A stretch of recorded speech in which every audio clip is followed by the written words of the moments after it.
Fox Sports. We are Fox. We are Detroit.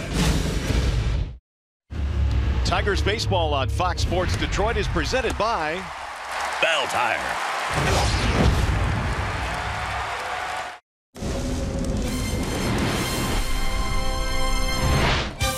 Never, ever underestimate the power of the rally goose. He struck again last night, and the Tigers now have 3 straight games with late inning rallies, including last night. John Hicks aggressive on the bases. Victor Reyes knocks in the game-winning run. And the Tigers going for 2 straight in this series here this afternoon. Great day for baseball. Guaranteed rate field. Tigers, White Sox. Hi again, everyone, and welcome to Tigers Baseball. Mario and Pemba alongside Rod Allen. We are thrilled to have you with us here this afternoon. Another fun win last night, Rod. I guess the best way to describe this ball club is they play a fun brand of baseball. They really do, Mario, and Gardenhire just lets them play. I mean, he just sits down and he lets the base runners steal bases. The guys are going first to third. They're getting good breaks on infield singles. They're playing outstanding baseball. I enjoy watching them play every day. And the one thing about it, it's a different guy every single day getting it done for this team. You know, the legend of Big John Hicks is really starting to grow. He had another fabulous game all the way around last night. Well, John's been banging. That much we do know. And it's not just the last 10 days. He's been doing it better now for about 6 or 7 weeks. And last night he got the Tigers going real early in the game against a real tough right-hander. That would be Reynaldo Lopez. He took 97. And he flipped it the other way out of the ballpark. And then in the 8th inning, good base running by John, who says he's got some speed. He was able to tag up and get over to third, and then he broke on contact on a ball that went to the first baseman. It was bobbled momentarily by Abreu, and that allowed John Hicks to get in with a fabulous slide. But I just love the way that Hicks is playing the game of baseball. He's not trying to replace Miguel Cabrera, which is tough to do. He's just being John Hicks. All right, now Lucas Giolito will throw today for the White Sox. We know he's not been very good this year. What we don't know is how good Zim will be back. Coming into the rotation he got today off the injury, off the DL. Jordan Zimmerman, hopefully a good day today. You know, I'm going to give Jordan the benefit of the doubt. I mean, here's a guy that has made all-star teams. Here's a guy that has thrown no-hitter. And he has struggled since coming to the Tigers by and large because he hasn't been healthy. But he's healthy now, and this is when he's healthy. This is the kind of pitcher that we can expect. A guy that can command 4 pitches, fastball all over the strike zone. It gets up to about 93. His slider was a really good pitch from early while he was healthy. Let's hope he gets back to that slider. Jordan said himself that he's got a lot left in his tank. His arm feels really good. He wants to go out there and prove that he could be the kind of ace of this staff that he was when he was in Washington. He needs to just simply go out and pitch better baseball, and it starts right here today against the White Sox. It does indeed. Beautiful day for baseball here in the south side of Chicago. Game 2 in this series just minutes away. After a short break, we'll go back to the Coliseum Studios, and we'll check in with Mickey York coming up in this one here this afternoon. Good to see Jose Iglesias back in the lineup. He's had a great month of June. Tigers, White Sox, Game 2 next.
at Grant Park here in beautiful Chicago, Illinois. The Tigers taking on the White Sox. This is game 2 in this 3-game series. Tigers starting lineup today presented by the Southeast Michigan Ford dealers. You've got Martin, followed by Candelario and Castellanos. V-Mart batting cleanup today. John Hicks, big night last night, is at first base. Jacoby Jones back out there in left.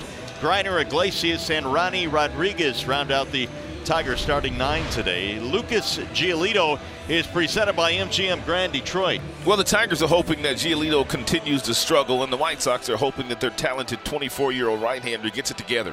4-7 with an ERA north of 7. He's walked more batters this year than he struck out, but he does have promise. Fastball gets up to 94, sometimes 95. He's got a slider, he's got a curveball, and a changeup, but just has not been consistent in the big leagues.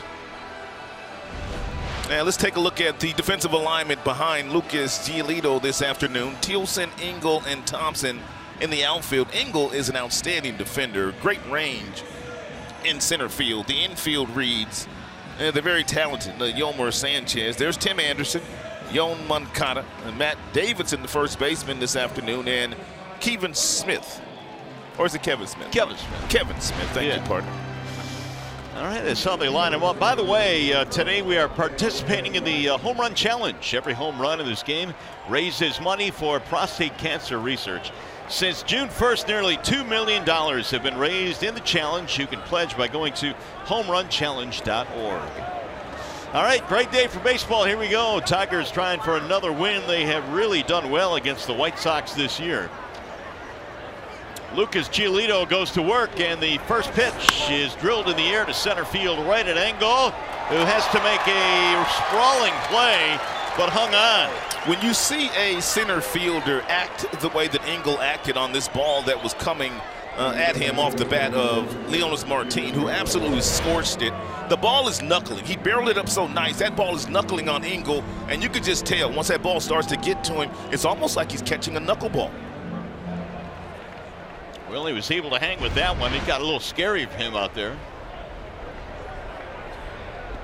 And with one gone, here is Jeimer Candelario. And Martin continues to hit the ball extremely hard when he does make contact. Jeimer last night was 0 for 4. He was hit by a pitch on his elbow. I have a feeling at one of these times he's going to look for that fastball in. He's going to turn on it, and he's going to double down in that right field corner. He might even hit it out. There's a strike on the outer edge. We might see a couple of the left-handers hit the ball out of the ballpark here this afternoon. The ball is blowing out, the wind is blowing out toward right field, and it's a hot, humid day. The 1-1 is a strike called on the inside corner. Here is what the Tigers and Sox are playing with today. 88-degree temperatures. You see the breeze is blowing, and it's mostly sunny. They are saying temps should get up to the mid-90s today. Right now it's really good. Very pleasant. And that one just missed. 2-2 on Jeimer Candelario. 10 home runs this year for Jeimer. Now Giolito with the 2-2. It'll dive low. 3 balls and 2 strikes. Candelario this year has had to battle a sore wrist. Despite that, he has knocked in 29 runs this season. Now the 3-2. Jeimer loops it foul, back out of play. And 94 with that fastball from Giolito, who has a really simple delivery. You start to see a lot of the younger kids with the kind of real simple delivery, not a lot of moving parts.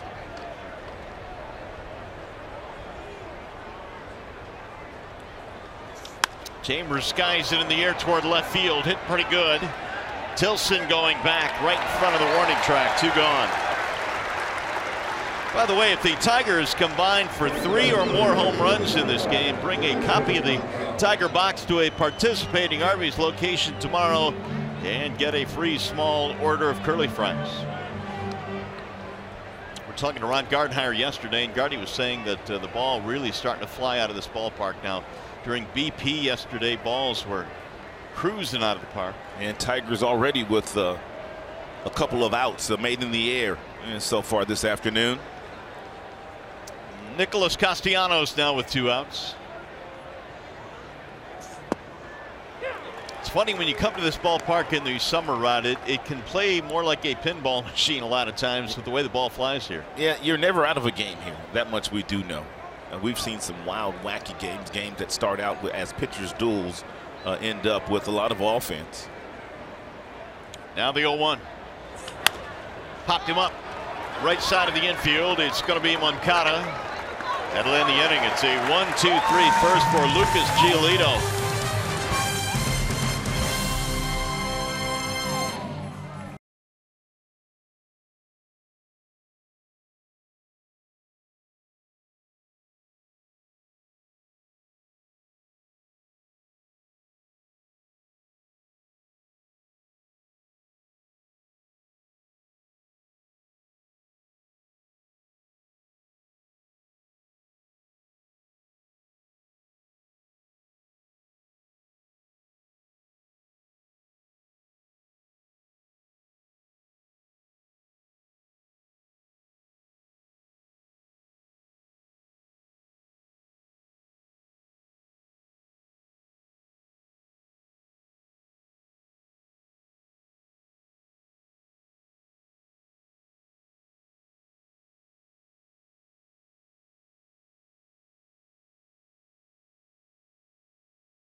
Game 2 in this set, Tigers and White Sox, and the Tigers have right-hander Jordan Zimmerman on the mound today. He is presented by Family Heating, Cooling, and Electrical. It's good to see Jordan back out there again, and most importantly, it's good to see Jordan healthy. 2-0 this season with a 4.88 ERA, and 32 strikeouts and only 9 walks, so we know he's going to be around the plate all afternoon. Starting lineup for the Sox presented by the Metro Detroit Chevy dealers. Here's how they line them up: Moncada, Sanchez, Abreu, Davidson batting cleanup, then Smith and Anderson, Tilson, Engel, Thompson, your bottom 3 for Rick Renteria.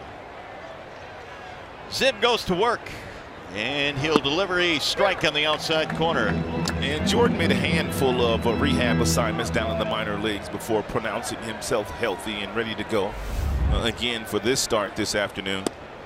How much do you put into the numbers in those rehab starts as opposed to how he got through it physically? You don't put any stock into the numbers when guys go down for the rehab starts. You just want to see guys get their pitch counts up.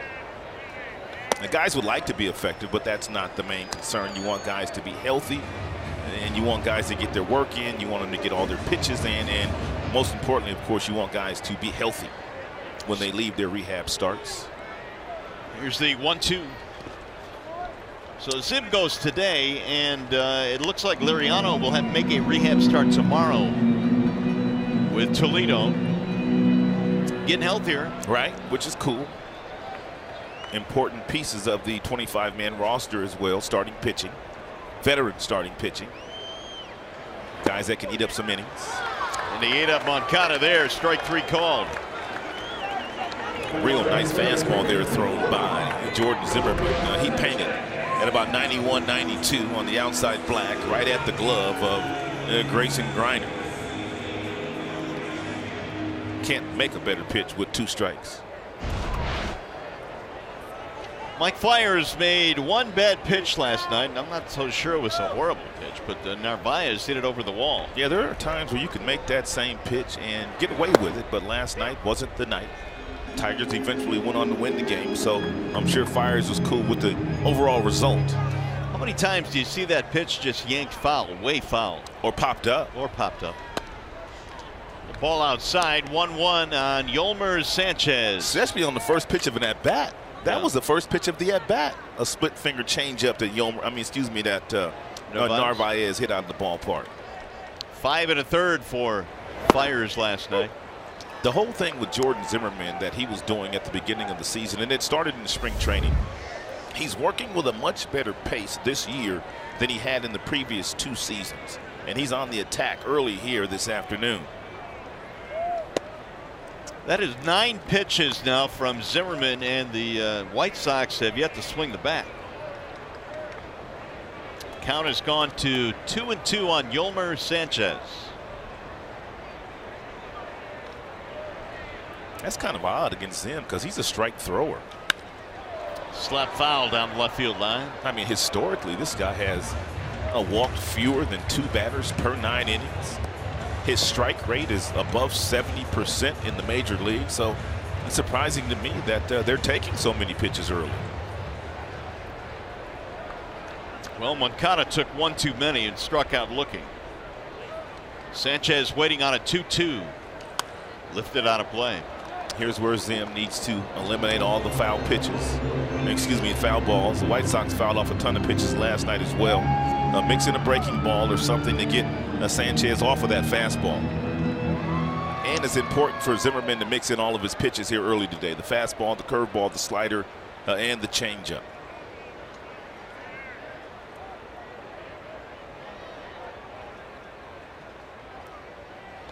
Up high, and the count fills down 3-2.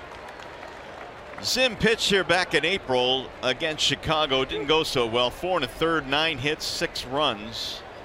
It is much warmer out there today, I guarantee you, than it was in April. It was snowing here that day, wasn't it? I think it was, actually. You're right. Ground ball to second. The easy play there for Ronnie Rodriguez. 2 gone.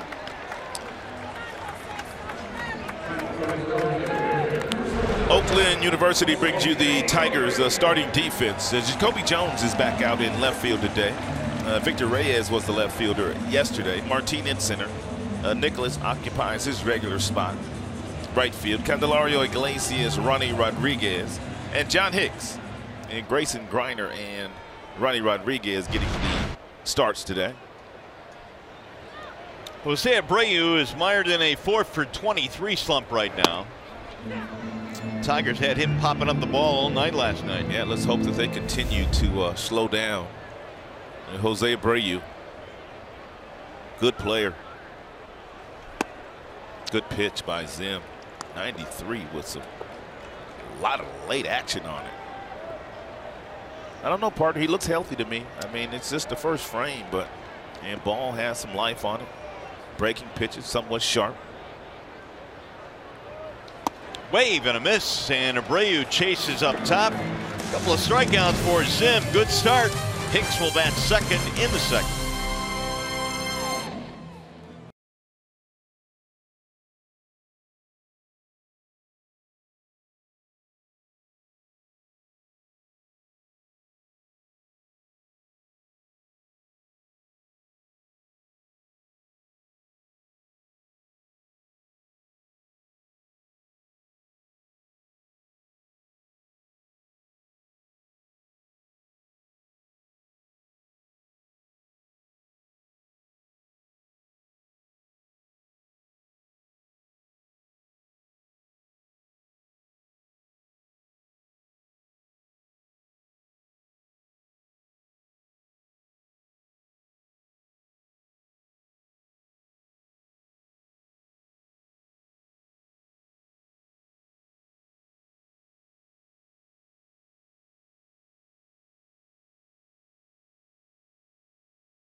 Second on a sun splash day here in Chicago. And Friday, July 6th, Tigers take on the Rangers at 7:10.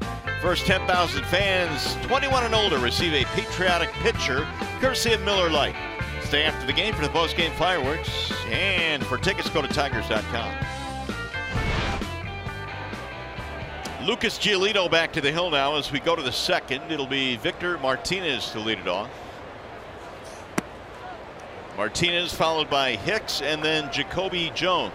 And Victor drove in a couple of runs last night with a double down in the right field corner against their starter, Reynaldo Lopez. Tigers only scored 4 runs in last night's game. Another 1-run game by the Tigers. They have played a boatload of those.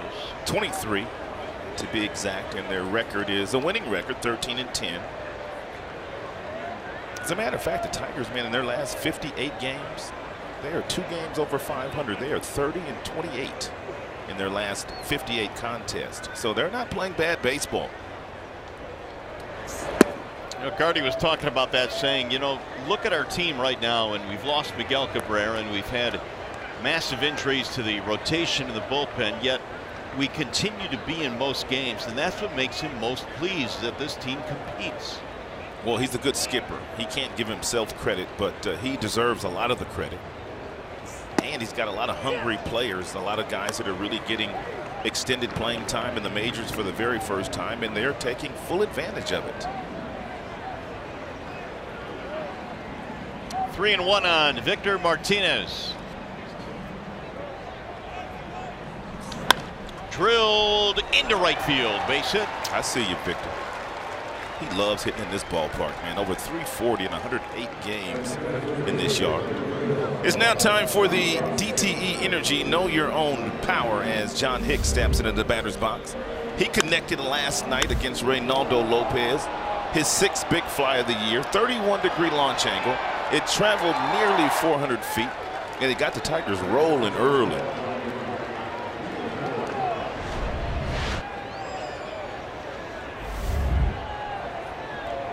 Hicks having a tremendous month of June. 394 for John Hicks this month. And you keep waiting for the league to catch up and for him to slow down and have a stretch of a week or so where the bat just ain't working, but it hasn't come yet. And the one thing that I've noticed about Hicks, he does not miss his fastballs. Busted him inside. Didn't go. Over shifting on Hicks.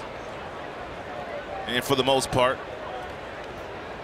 Moncada, the second baseman, shading him up the middle. Hicks will take that ball the other way if you pitch him away. That's how you hit 396 for a month. Swing and a miss. Yeah, we saw Hicks on the last homestand just simply take the base hit to right field when it was given to him.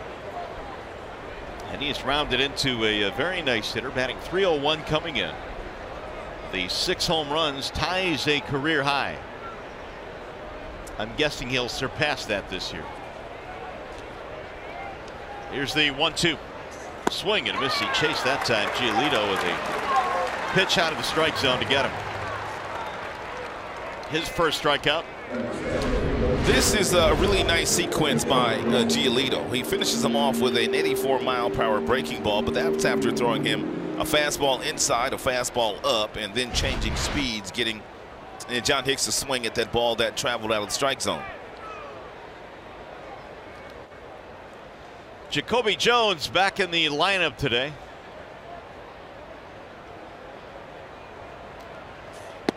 Strike one.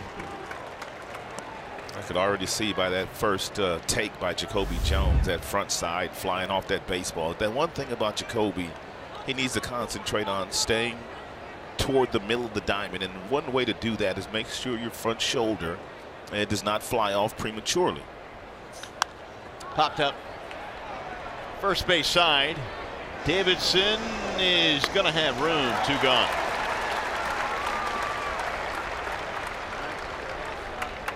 That'll bring up Grayson Griner. Well, we know these guys work and work and work, and we know Lloyd McClendon works and works and works with his hitters, and Phil Clark as well. But I don't know. I mean, you can speak to this, Rod. How difficult is it to get back on track when you're in a slump like that? Well, it takes a little time, and Jacoby, obviously, it's taken a little time for him. Still a young player at this level, but the thing about Jacoby, he has it in him, and that's why Ron Gardenhire continues to play him. Oh, they had him played beautifully. Right up the middle, and Griner is out. Moncada was stationed right behind the bag. Tigers get a leadoff single, but strand a man.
Score.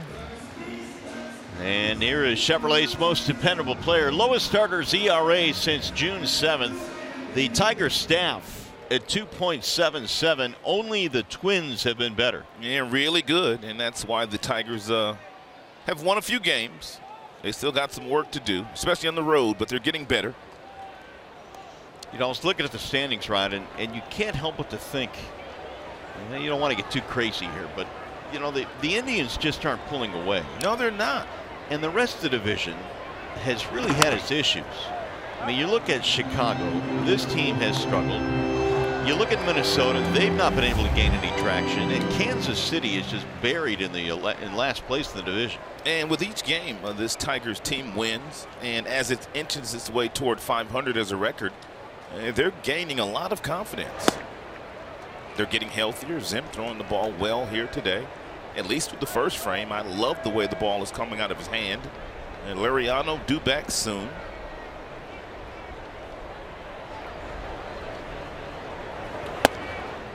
The ball up top, and the count on Matt Davidson now 1-2. Velocity good today for Jordan. And 93 has been his top fastball, but he's maintained that velocity. Good pitch. Ooh, that's a nasty slider. Oh, he went. Yeah, he went. Strike three. Nasty pitch, though. Third strikeout of the ball game.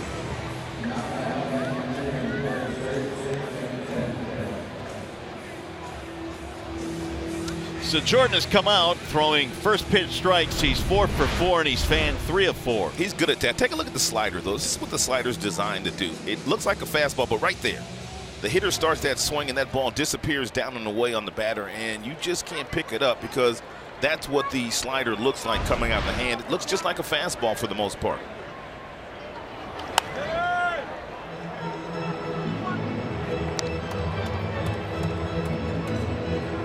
Kevin Smith.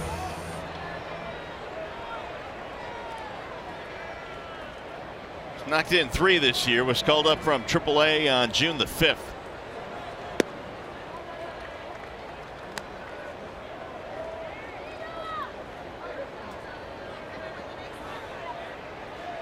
Smith, a former football player in college.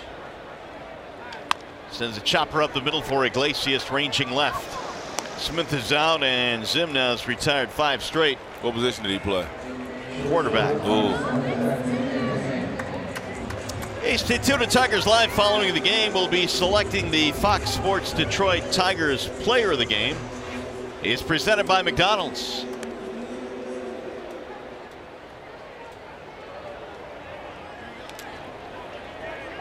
Tim Anderson.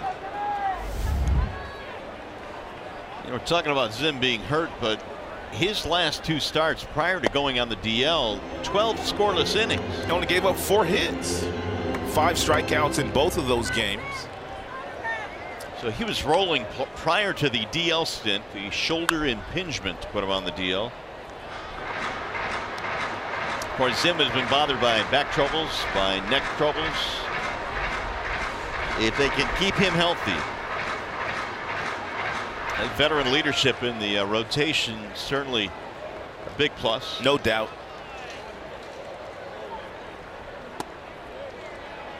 Two and one on Anderson.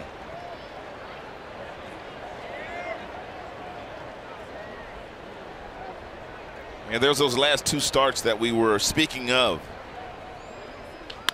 Ground ball to short. Iglesias gobbles that one up and throws him out. Another 1-2-3 inning, and Iglesias will lead things off in the 3rd.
Hats off for heroes, because no matter where you serve or when you served, we stand ready to serve all military families.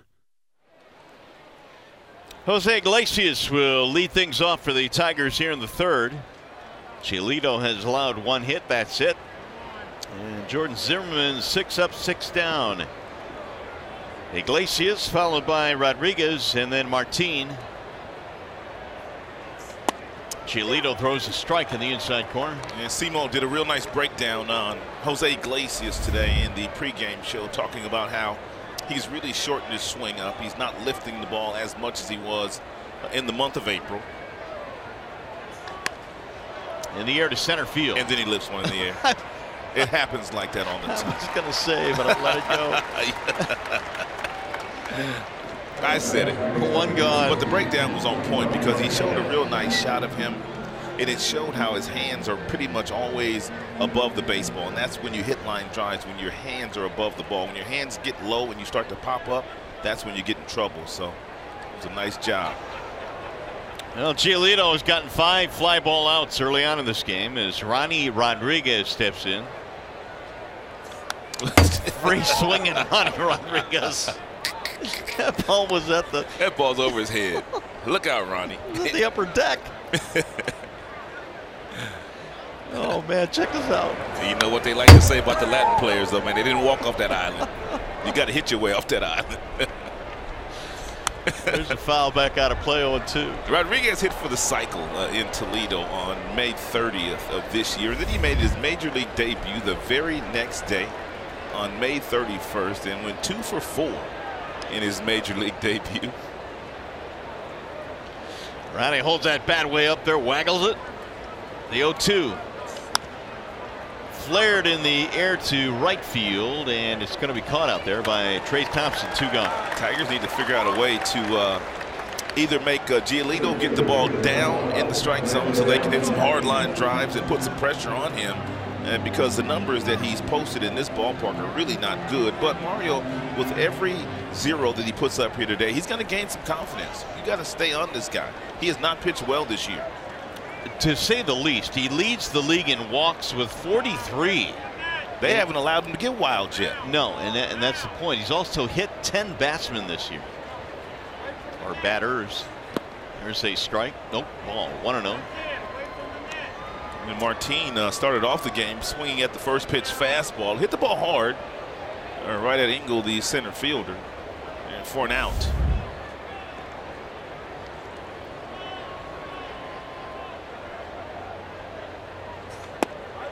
And every out the Tigers have made here today, with the exception of 1 strikeout, has been in the air. Ooh. 11.63. That Giolito ERA. It's at home here in this ballpark. And a ball inside. His ERA overall is in the 7 range. I'm surprised they even let the people who run the scoreboard here put that number up. Huh? There you go. Home and road splits. 3-0. And Martin will take his walk. There you go. First walk of the game for Giolito. So you got a guy like Giolito who has pretty much had his way with the minor leagues. He is highly thought of, highly ranked. Yet you've got to let him, I guess, grow at this level, don't you? Yeah, I mean, because really in the minors last year, he had a good season in AAA. His last 7 starts in the minors were unbelievable. His ERA was under 1, and that got him to the big leagues in August. And he's had some flashes of brilliance, but he just hasn't been able to maintain the consistency. But when you're a rebuilding team, and Giolito obviously is part of the future, there's going to be some growing pains, and they've decided that they're going to allow him to go through those growing pains up here.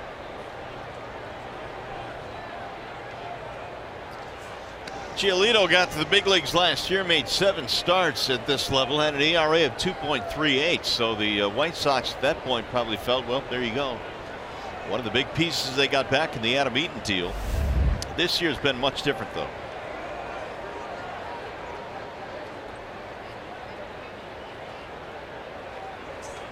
In there, a strike called on Jamer. Fly to left field in his first at bat.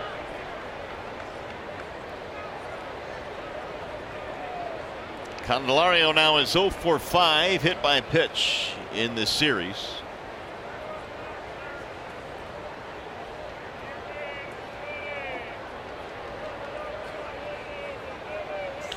Ground ball, base hit. Out of the reach of the second baseman, Moncada. All the way to third goes Martin. The Tigers with a 2-out rally. Let's take a look at Nicholas Castellanos. I've been watching some video on him, and I wanted to break down what he was doing early and lately. Take a look at the arms here, how close they're to the body right there. That's when he was doing a lot of damage. We do know that he's been struggling, but look at how far the balls are getting away from him now. Look at the arms, how he's flailing at here. And when we do this split scheme, you're really going to get a really good look at the 2. Here's a good one. Hands close to the body. That's what he's been doing lately. And really, for him to get back on track, he just needs to make sure, as a starting point, keep the hands close to the body. When you keep the hands close to the body, there's damage to be done. The further the hands get away from the body, it's going to be an all-arms swing. So that's where Nicholas is right now. Castellanos in the ball game last night snapped an 0 for 19 skid. And he popped up his first time up today, where he took a swing and his hands really got away from his body. If he keeps his hands close to his body on this particular swing, he's going to hit the ball hard somewhere. That's the key for Nicholas.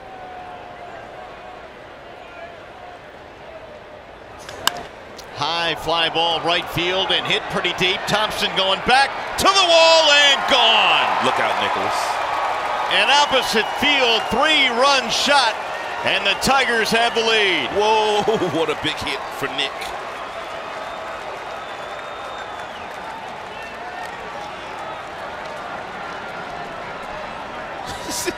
Thompson stuck in the fence.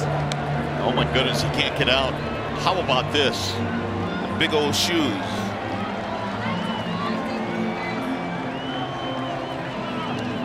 Big swing here by Castellanos. 92 on the inner third.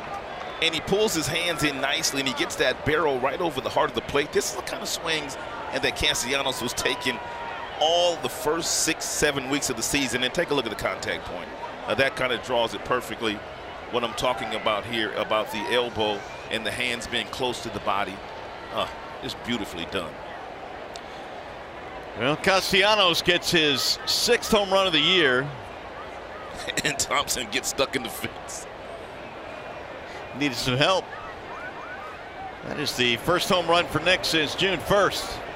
It had been a while. Victor stands in, so the 2-out walk has done in Giolito here in the third. Walk, single, homer.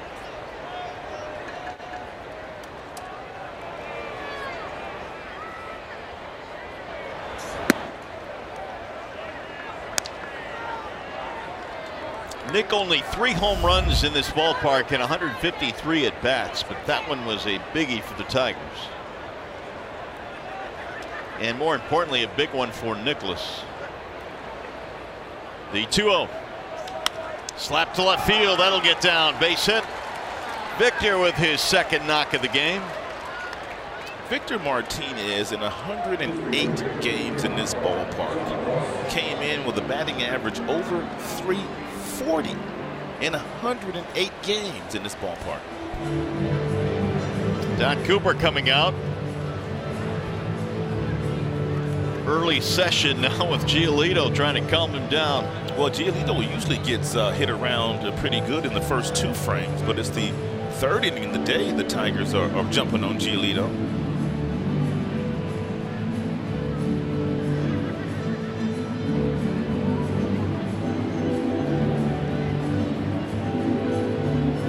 John Hicks coming up for the Tigers. Bernstein advantage with John Hicks up there. Last 19 games, 313, 6 RBIs for the slugging first baseman. Fouled away 0-1.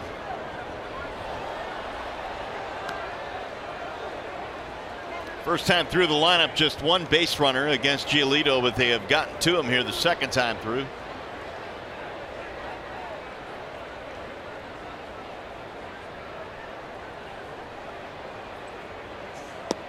That'll miss outside. 1 ball and 1 strike.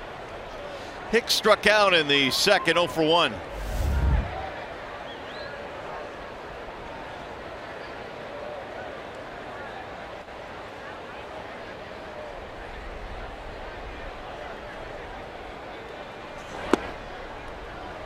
White Sox had been receiving some pretty good pitching from their starters in their last 2 weeks.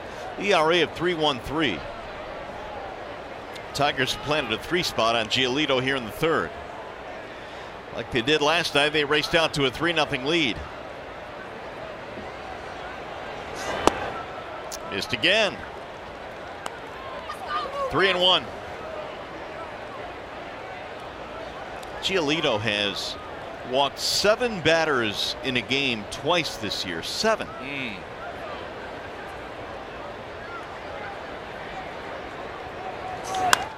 High fly ball center field. Engel is under this one, and that will retire the side. Not before the Tigers strike first. Nicholas Castellanos really needed this one. Tigers lead 3-0.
Tigers 1968 50th anniversary luncheon is Friday, September 7th at 11:30 a.m. at the Motor City Casino Hotel.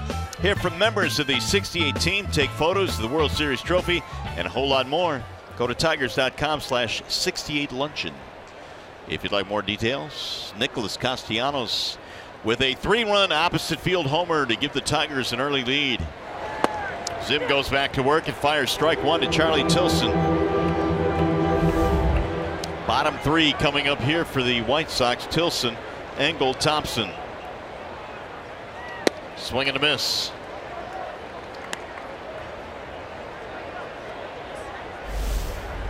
The White Sox have not hit a ball out of the infield yet against Zimmerman, who has punched out 3. A little high and away, 1-2. And that last pitch by design. And he wanted to throw it for a ball to set up this next pitch. It could be another fastball up in the strike zone, or it could be a good breaking ball down and in to the left-hander. Breaking ball he went with, and Tilson wasn't chasing it. And something else that has really helped Jordan out here through the first 7 batters today. He is 6 of 7 in first pitch strikes, and Jordan's stuff plays up when he's able to get ahead in the count.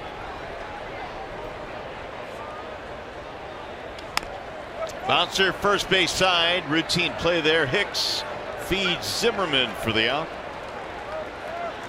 Time for a game break now. We check in with Mickey York.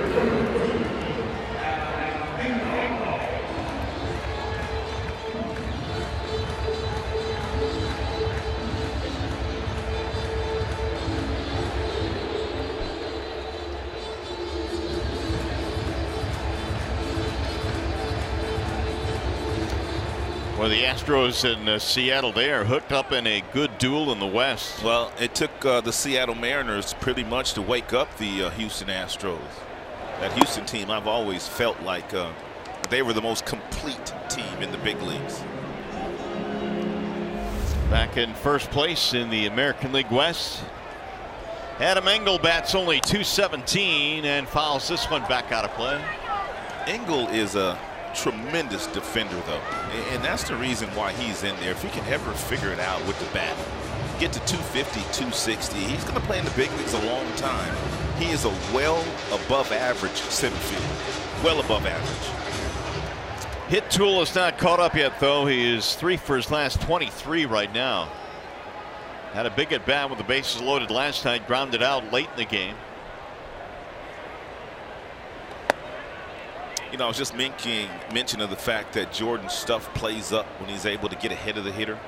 And when the count is 0-1 against Jordan this season, the batting average is just 147 against him. So he really can exploit the weaknesses of the opposing hitters once he gets ahead. First start since May the 5th for Jordan in a big league game. Career numbers against the White Sox. Got 5 wins, but his ERA is over 5. There's a high fly ball left field, fairly deep playable. Jones going back, still going back onto the warning track to make the catch. Ball carried. Tigers fans who can't catch the games on TV, you can stream them live on your mobile device with Fox Sports Go. Download the app. Take Fox Sports Detroit and Tigers baseball with you wherever you go. Made available by Oakland University.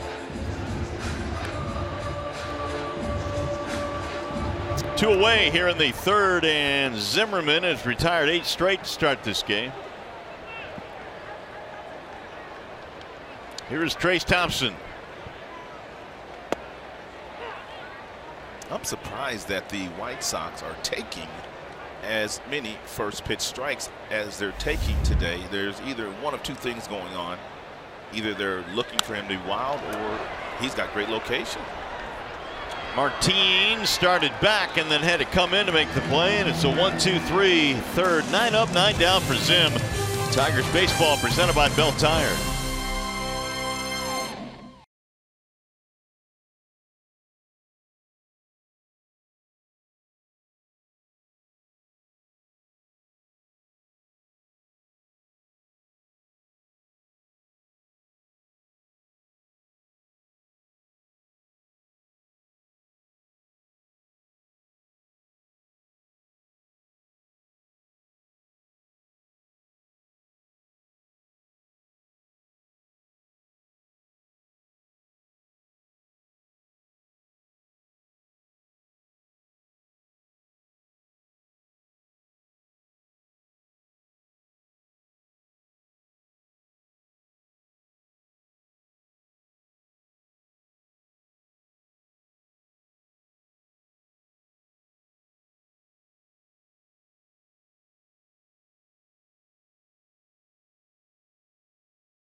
Today, as we go to the top of the fourth, Fox Sports Detroit's Western Michigan University Day is right around the corner. Join us Wednesday, June 27th. Tigers take on the A's. Special ticket package includes a game ticket, WMU Tigers cap, and a whole lot more. Go to tigers.com/WMU. Here's Jacoby Jones.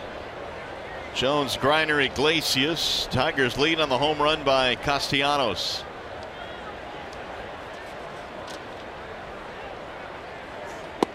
In there, a strike call.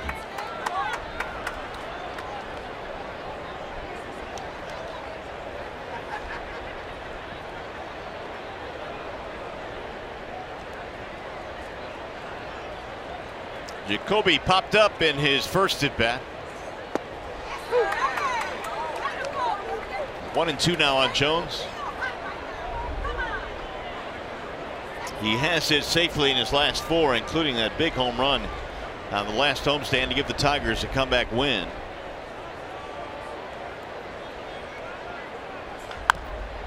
Rolled foul. Jacoby sat down last night. They had Ronaldo Lopez, a tough right-hander, on the hill, and Gardy wanted to make sure he kept that good feeling from the home run the night before by not having to face Lopez last night. Here's the 1-2. That's a pitch right there that Jones has offered at a lot this year. Fastball up with the letters. That one let go by.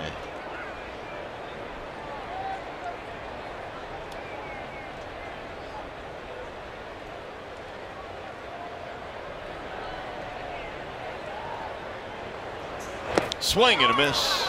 Jacoby's out of there. Giolito with a strikeout. He is second of the ball game.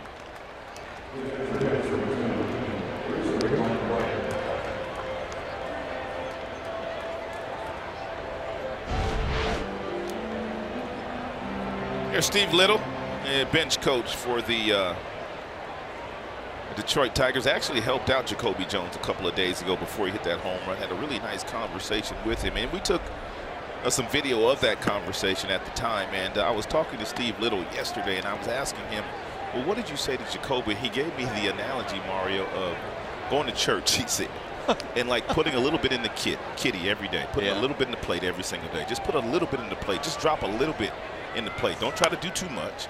Don't put everything in the plate, but just a little bit. And if you do that every single day, you'll have good results. And of course, Jacoby went up and hit the home run the next time up. And when he got back to the dugout, Steve said he had his hat open. He wanted Jacoby to put a little in the hat.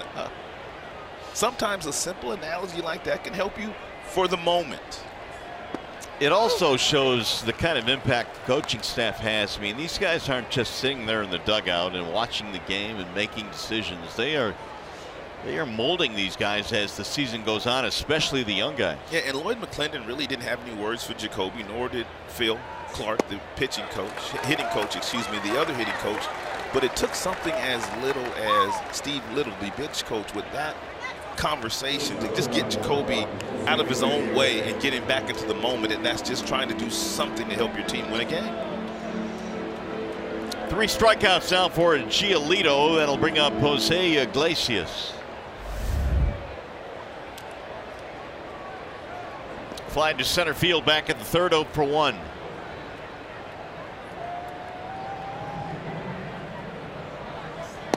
You take a look at where Iglesias kind of starts his bat. He starts it in an area where most guys don't. He starts his bat back. He's already in that ready position. So really all he has to do is take it from where he is right now and just get that bat head into the strike zone. And when he does that, he has a lot of success. I mean, most guys, they start in a different area where they have their hands a little closer to their body.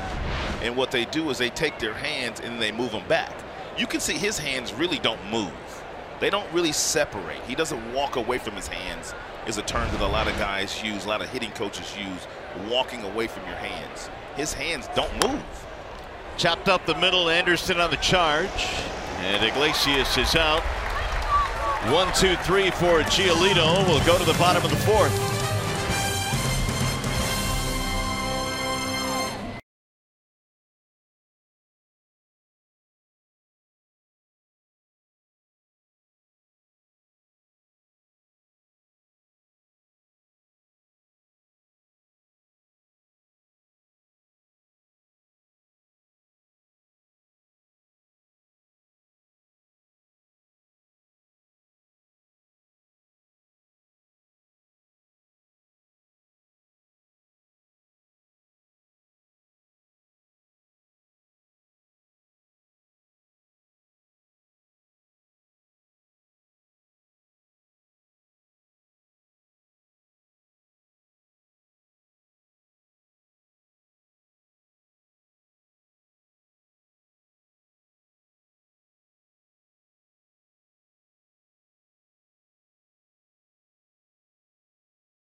game. First 9 batters of the contest here today.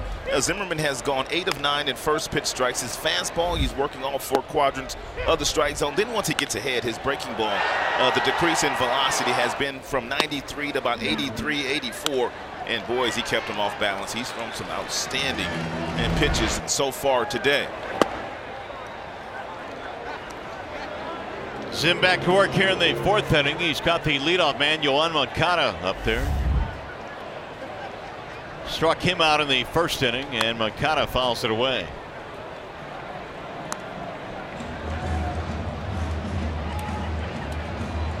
Moncada now is 1 for his last 18. He has struggled this season. They are still waiting for him to totally put things together. He has 9 homers.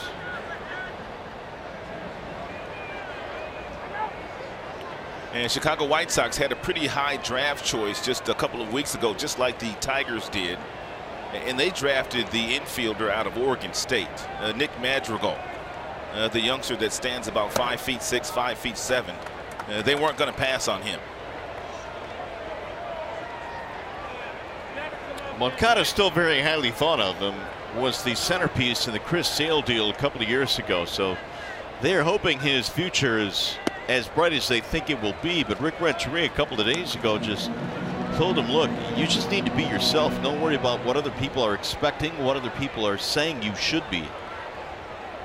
And they're trying to work him through his early struggles here at the major league level. That'll get back out of play. Madrigal is an interesting prospect in that he's not very big, but those that have played against him and watched him just call him a really good baseball player. There have been some other guys that have been small in the draft, but a lot of talent that they passed over. Pedroia comes to mind. He was a 2nd rounder. And there's a lot of guys that wish they'd have taken Dustin Pedroia in the 1st round, but they passed on him because of his size. Line to right field. Castellanos will make the play. 1 gone. So Moncada hit that ball hard, but straight at Nicholas. Here's Yolmer Sanchez.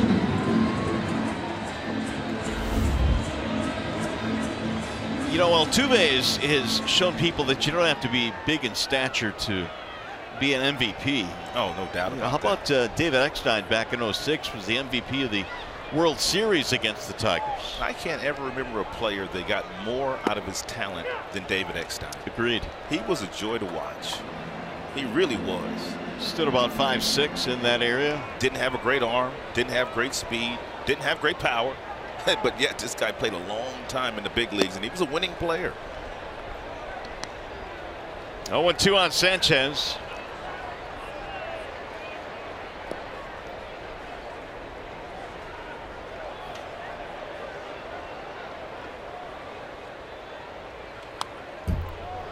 Sanchez grounded 4-3 his only time. 10 straight retired by Zim to start this one.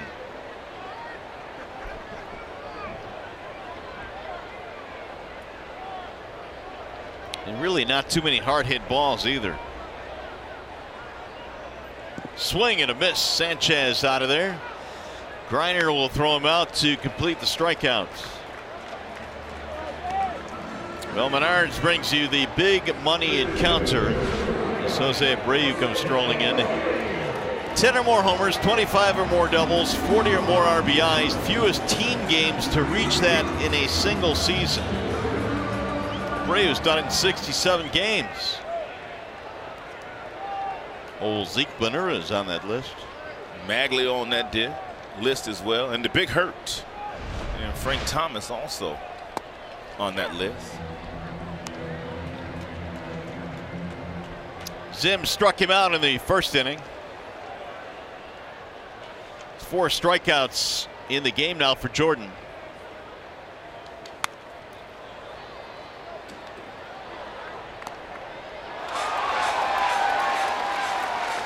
Yeah, the Big Hurt. He could hit. He could really hit.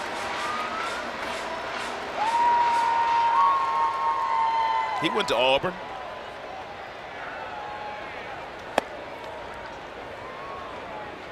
Tigers #1 draft choice as well. Casey Mize out of Auburn.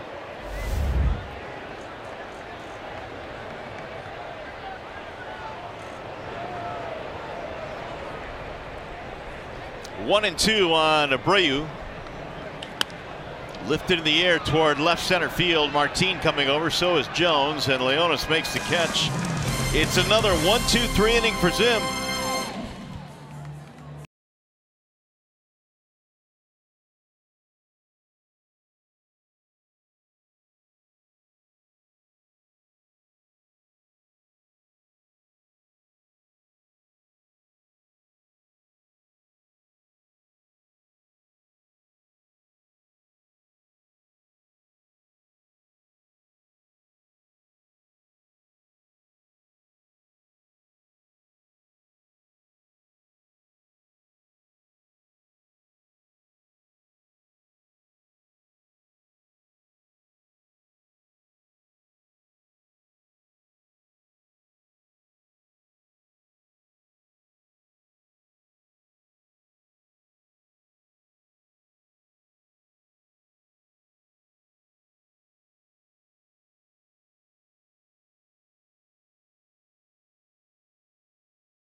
Happy, one of the greatest things that happened to me as a person.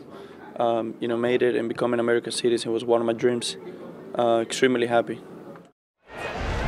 You know, great stuff there from Jose Iglesias, who yesterday went through the naturalization process to become a United States citizen. Both his kids, his fiance are United States citizens. He said he wanted to do the same. And coming up on Monday, it'll be a week from Monday, June 25th, both Jose Iglesias and Leonis Martin, who earlier this year went through the naturalization process, they will be honored during a pregame ceremony along with all the other new U.S. citizens at Comerica Park. So that'll be special. You know, Iggy was just saying, you know, this is something that obviously means a lot to him, means a lot to his family as well. As Ronnie Rodriguez just got hit by a pitch. I'll send it back to you guys. All right, thank you, Johnny. Rodriguez also swung at the balls. Yeah. So he's not going to first.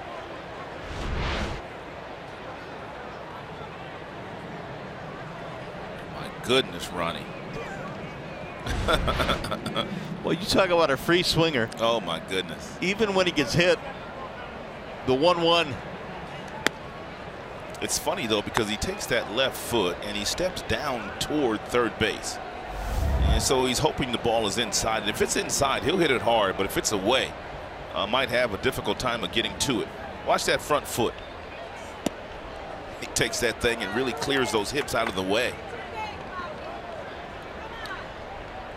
Well, he had a big year down at AAA, or was having a big year prior to the call-up. 320, 36 RBIs. Man. 3-2. He hadn't swung a strike yet. I assume this is not a hitting approach that you would teach. Nope. But the one thing that we did talk about Ronnie, when the bat does come down, he gets in a nice slot to hit the ball. Chop to the shortstop, Anderson. And Rodriguez, oh, just barely beaten. Anderson has a really good arm, but he was nonchalant in throwing that ball across the diamond. He just kind of lobbed it over to first base, and Rodriguez was hustling and nearly got himself an infield single.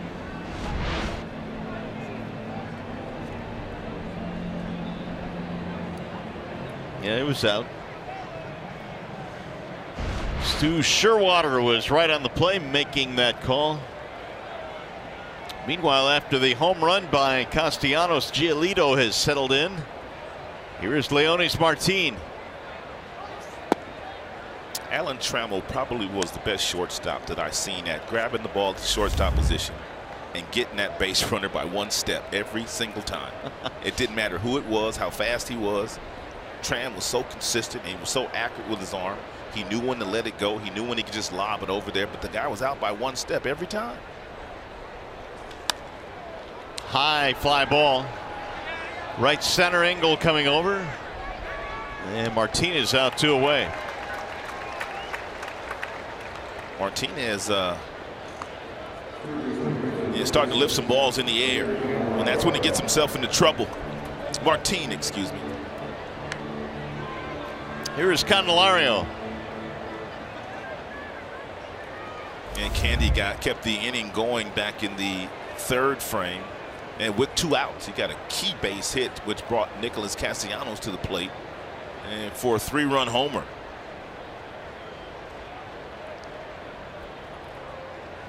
One for 2 for Jamer.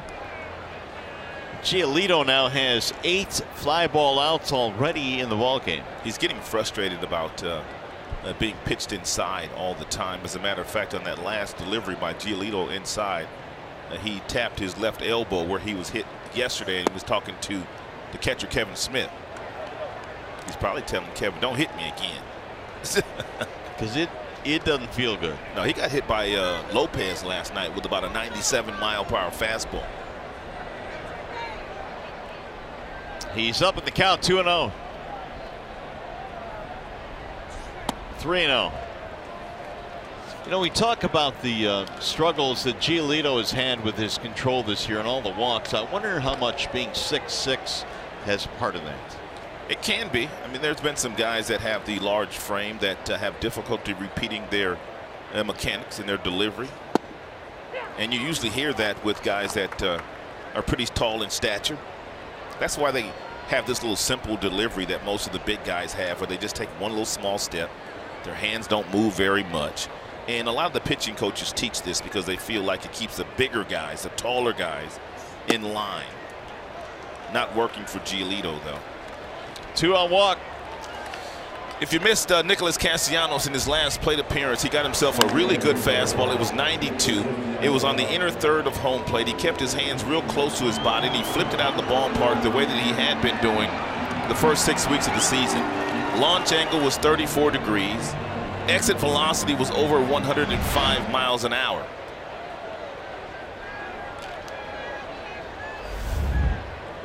Homer number 7 on the year for Castellanos.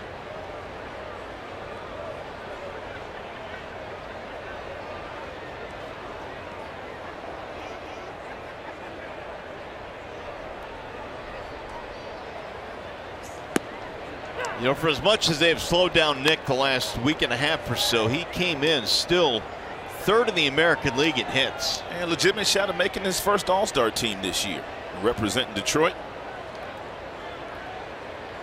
Have you had a chance to listen to he and Shane Green's podcast? Negative, but I hear great reviews on it. I've heard that too.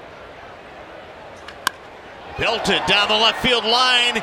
This one, if it stays fair, is gone. It's out of here. That boy's cold-blooded. Nicholas Castellanos has hit his 2nd home run of the ball game, and the Tigers lead 5-0.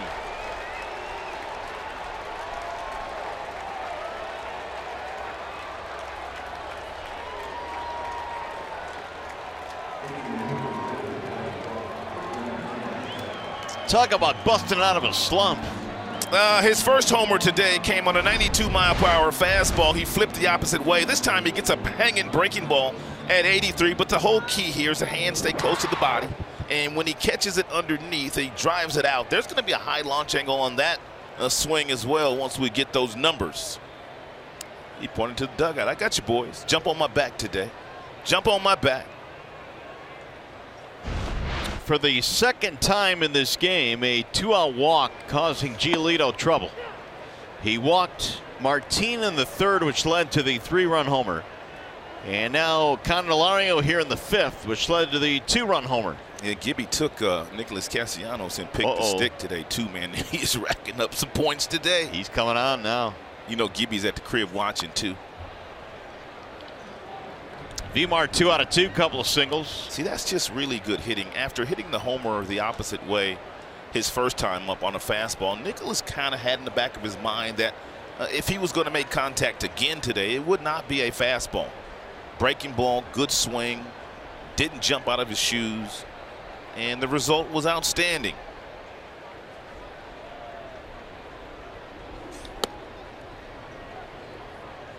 It's one thing to get that hanging breaking ball. It's a whole nother ball game, man, to do with it what you should do with it.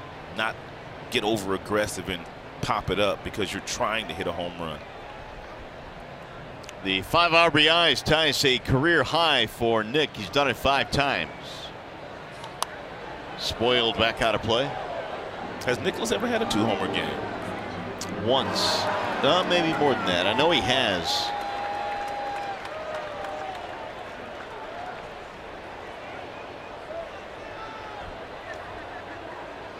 Take it back 4 times now. Really? This is 4th time he's done it. Wow. I remember a lot of stuff, but I don't really recall 4 of them.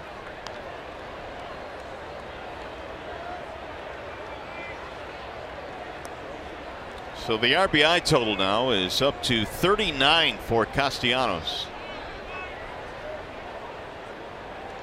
Nicholas might feed the fans some curly fries by himself today. Yeah. He's got a couple more at bats to do it. 2-2 on V-Mart.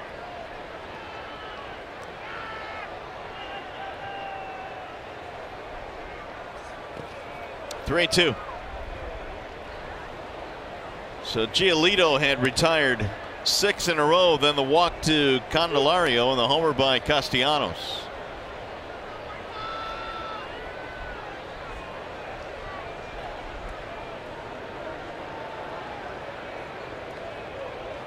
Victor trying to reach for the 3rd time.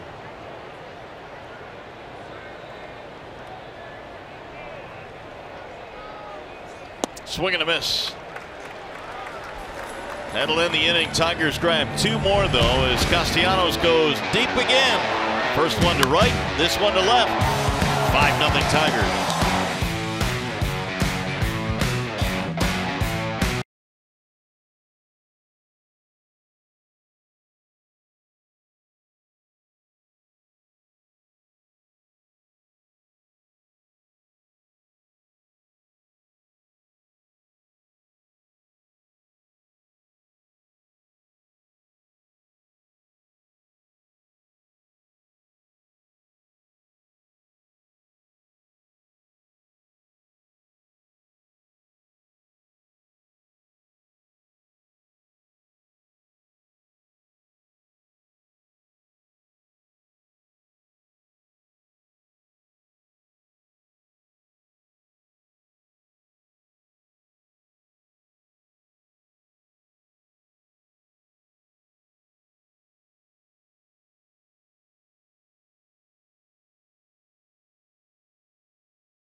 Nicholas Castellanos hitting homers and handing out souvenirs. Making friends, Tiger fan. Look, you the man, Nick. And a couple of tickets to the gun show too. So it's 5-0 now as Castellanos has single-handedly taken apart Lucas Giolito today. Here's Matt Davidson. First one is hit for a strike. Corey Blazer has been raising that right hand quite often today on first pitches to the Chicago White Sox. Zim's nearly been perfect in that regard.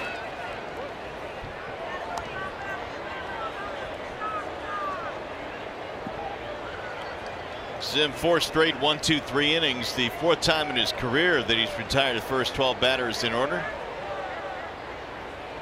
That'll miss inside.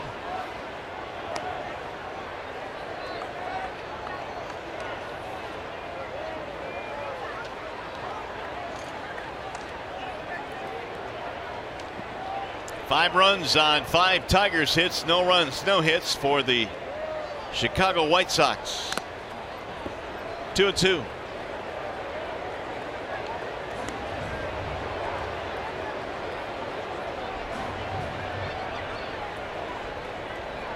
Zim said he's healthy, and he looks awfully healthy out there.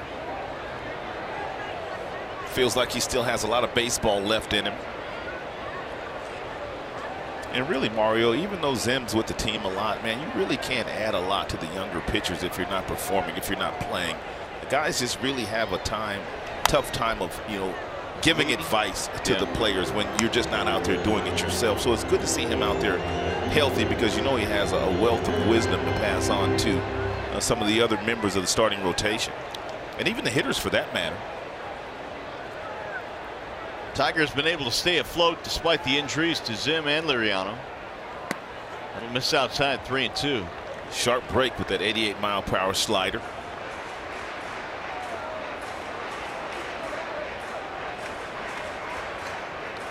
Three rehab starts for Zim, 1 in West Michigan, the other 2 for Toledo. Line to left field, a base hit. And the leadoff man is on. See, first hit of the ball game for Chicago. Well, you knew that he was not going to walk Davidson, and he came back with a 3-2 breaking ball, and he got quite a bit of plate with it, and it's a pretty good swing here by Davidson. As a matter of fact, he hit it extremely hard. It left his bat at 108. So that's a solid base hit. Here's Kevin Smith.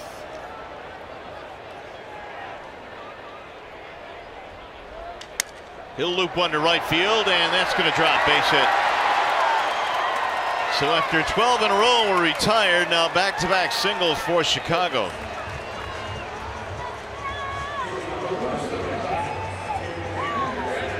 We'll bring up Tim Anderson.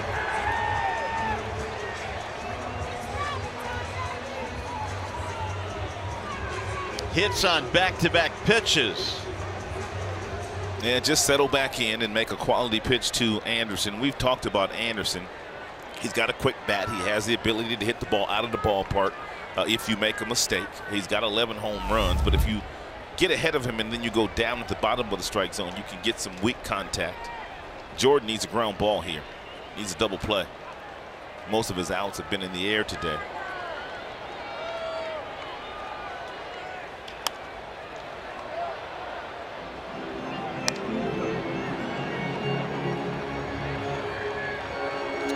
Eight double plays Anderson is bounced into. That's a lot for a guy that has that kind of speed. Very surprising. He takes a big swing, though. He's a little guy, but he takes a big swing. Therefore, he does not get out of the batter's box quickly. To right field, slicing away from Castellanos, still going back. That ball curling. It's a fair ball. 1 run will score. Davidson is in. Smith goes to third, and it's a double for Anderson. It might be time for a visit from the pitching coach, and Chris Bosio, just to talk to Zim and make sure he stays on track. That's a 91-mile-per-hour fastball that he wanted him to swing at, and he does swing at it, and somehow, and the ball got up in that jet stream, and it bounced off the gate before Castellanos could grab it in the bare hand. And they've got runners on second and third. Still nobody out. 3 straight hits here in the 5th, and Charlie Tilson will come in. They've got base hits on 3 of the last 4 pitches. And that's sliced to left field. That'll get down. This might get 2 runs in. Throw coming into second base. Tilson, a 2-run signal, and all of a sudden it's 5-3.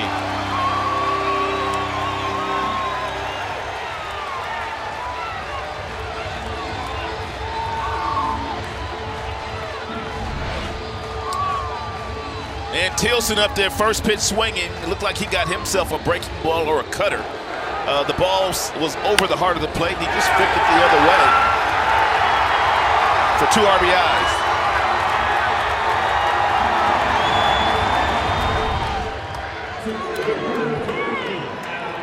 Four straight hits for Chicago. And they've been attacking very quickly, not waiting around. Well, Zimmerman's thrown a lot of first pitch strikes already today, and really for the first 4 innings, the White Sox hitters were taking a lot of those first pitch strikes, but not in this 5th frame. So really it's up to Jordan now to make an adjustment. He's a veteran pitcher. He's pitched a lot of games in the big leagues. When teams make an adjustment to you, and they did make an adjustment for the first 4 innings, when they finally make that adjustment, now it's up to you to quickly make another adjustment so you can stay ahead of the hitters. It's the first time that Grayson Greiner has caught Jordan Zimmerman in the big leagues. But he has caught him in 1 rehab start down in Toledo when Jordan was down there rehabbing. Angle fly to left field in his first at bat. Pounds that one back out of play. Tilson looked like he wanted to run there. He put on the brakes after a couple of hard steps. Zim now up to 65 pitches. He was motoring along, and then 4 straight hits to make it a 5-3 game.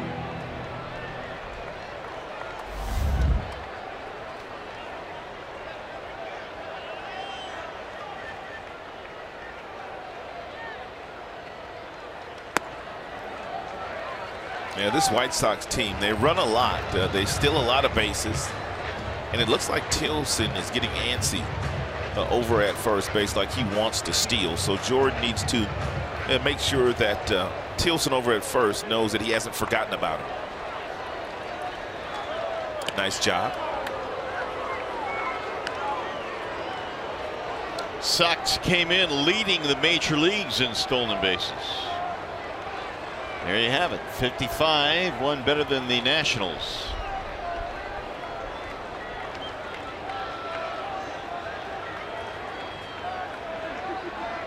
Here he goes.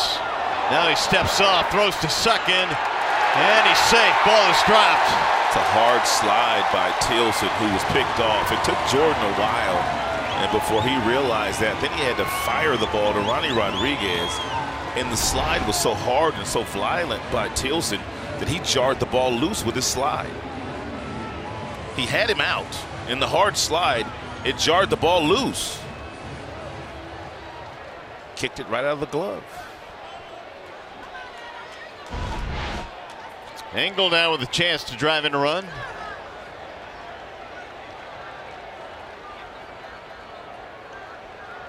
Showing bunt, he drops one down, it'll go foul.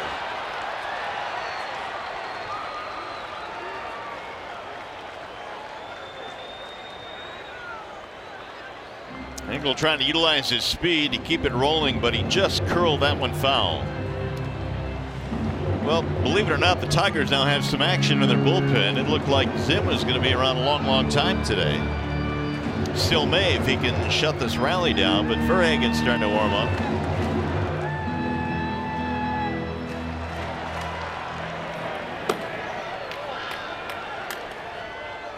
One and two on Engel.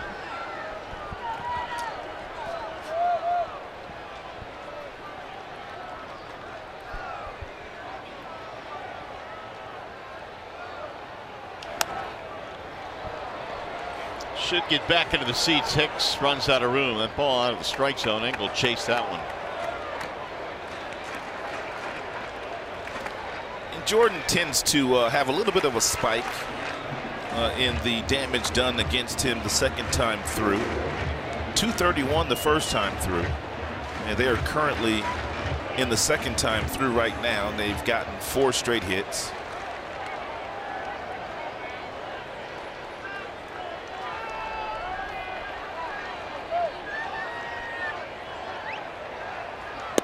Low and away.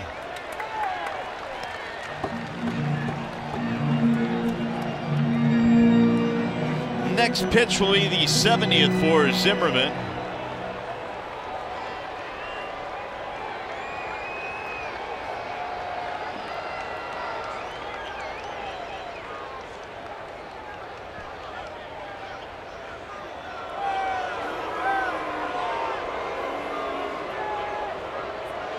Dilson still drawing some of the attention of Jordan out there at second.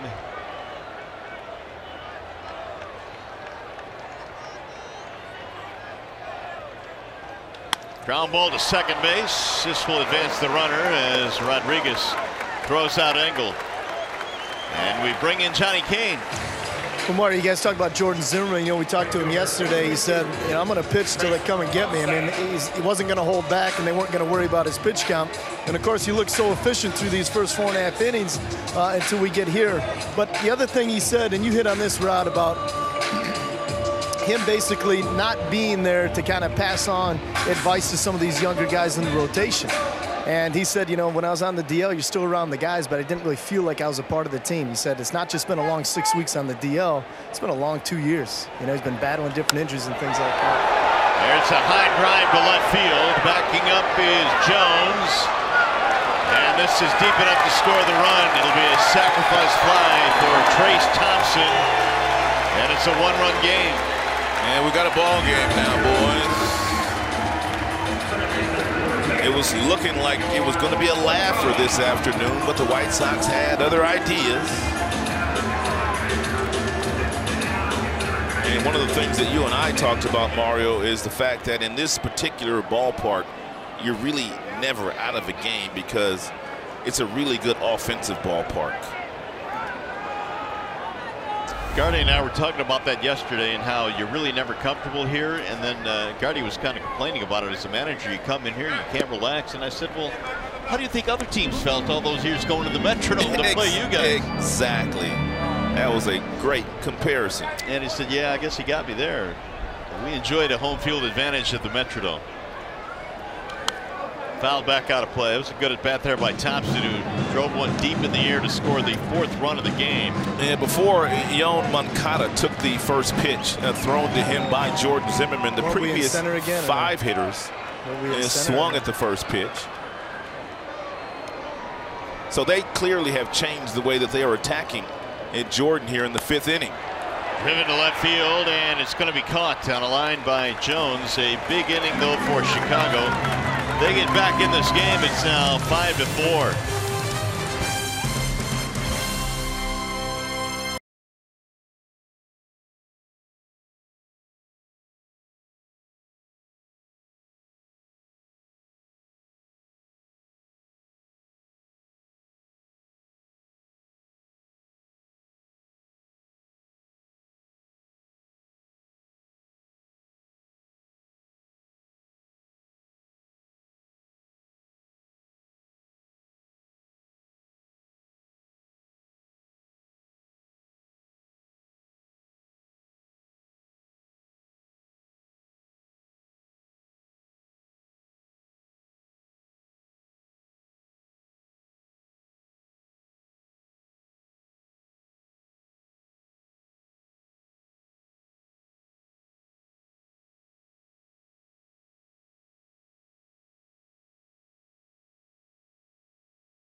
Tires and auto service. Everybody needs a Bell Tire guy. And by Chevrolet, the most awarded and fastest growing brand the last 4 years overall. It is Buckingham Fountain in Grant Park here on a gorgeous afternoon in Chicago. The Tigers White Sox hooked up in a tight one now. It was 5-0 Detroit. But now it's 5-4, and Giolito has new life. John Hicks showing bunt. He's been known to do that. In fact, he had a walk-off bunt earlier this year. Yeah, Yomer Sanchez, the third baseman of the White Sox, daring John Hicks to bunt. He backed up a couple of steps, as a matter of fact. Good pitch there by Giolito.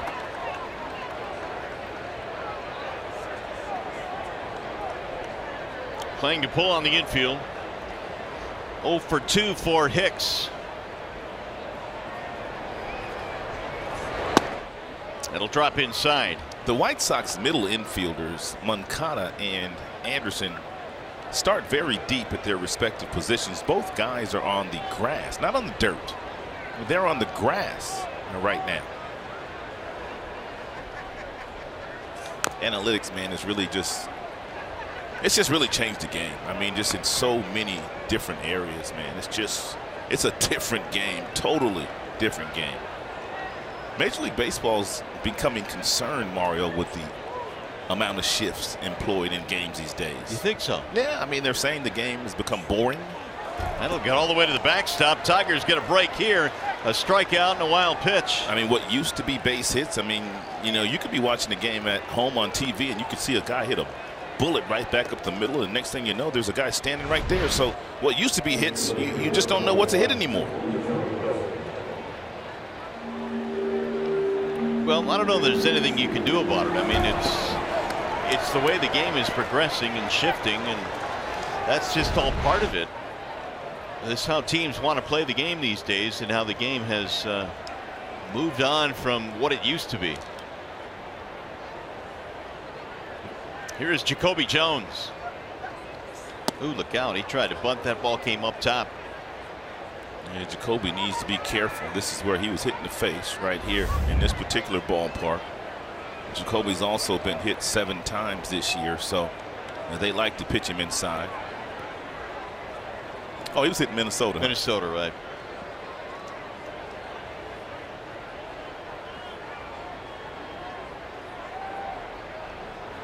Giolito's 1-0. Instead, will go back to first base.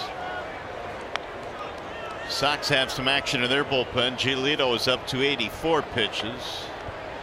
And White Sox bullpen has been real good lately. And Tigers must change that. That's Volstad warming up.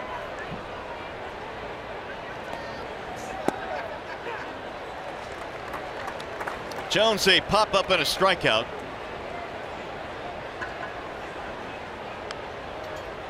Tigers raced out to a 5-0 lead on 2 homers by Nicholas Castellanos, a 3-run shot and a 2-run shot.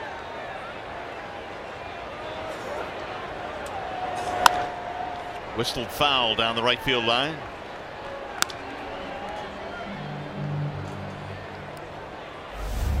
And here's our Xfinity high-speed pitch on Lucas Giolito. And topped out at 94 here today. He's gone as low as 75. Nicholas has taken him deep twice. And for the 5 runs the Tigers have on the board, Nicholas has accounted for all of those. Swing and a miss. Jones out on strikes. 6 strikeouts now for Giolito. Now here's how he attacked Jacoby Jones, finishing him off with the last pitch breaking ball.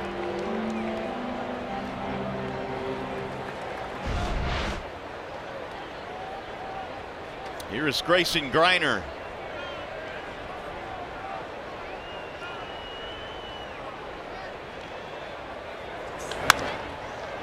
To left field. Ball hit well. Tilson on the move. That ball's going to go off the wall as Engel gets it back in. They're going to hold the runner at third base, and Grayson Greiner has doubled to left center.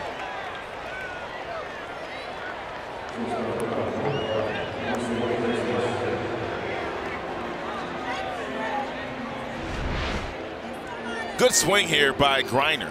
88 at the bottom of the strike zone. Might have been a changeup, and a real great approach there. Nice weight transfer, and put a good swing on it. If Engel in center can't run it down, no one can. He's that good in the center.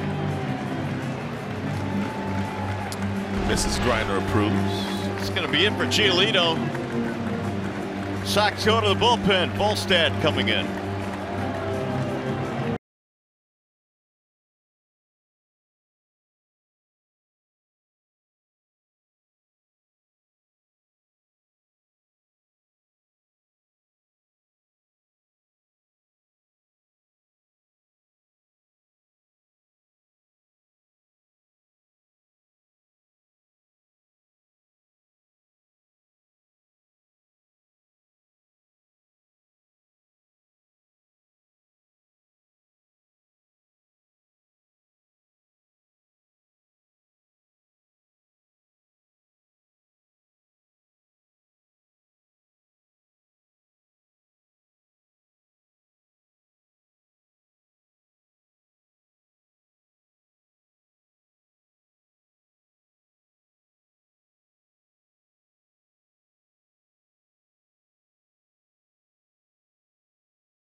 For more, though, here in Chicago with runners at second and third. Here's Ram Pick, the stick update. Yikes. Gibby with 15. How about that, man? That is unbelievable. Everybody else looking up. But give Gibby some credit, man. He took Nicholas today with the very first pick, and he really hadn't been swinging the bat all that well, but Gibby pulled him off the board first, and Nicholas has made Gibby look like a star today. Ground ball to third. They got Hicks in a rundown now, and he'll be tagged out. That's a big play, 2 away. Well, Tigers gambled there. He was coming on contact. For those of you wondering at home, why in the world would John Hicks come home on a routine ground ball to the third baseman? This is already designed play. They've already decided that when the ball is put in play, you're going to run, and every now and then this is what will happen. You may remember yesterday, John Hicks was on third base and came home on a contact play, and he made it home safely. But there was a bobble by the first baseman, Jose Abreu, which allowed him to slide in safely on that play yesterday. So here's Ronnie Rodriguez now with runners at first and third. Ground down to fly ball.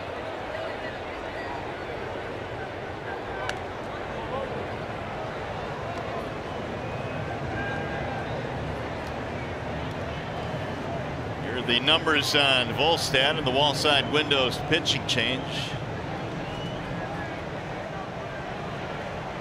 Volstad leads their team with 30 relief innings this year. And there's a strike that drops in 0-1. And Volstad really likes his fastball. He throws that fastball nearly 70% of the time. He likes his curveball as well. He does have a changeup, but only to the left-handed batters does he use his changeup.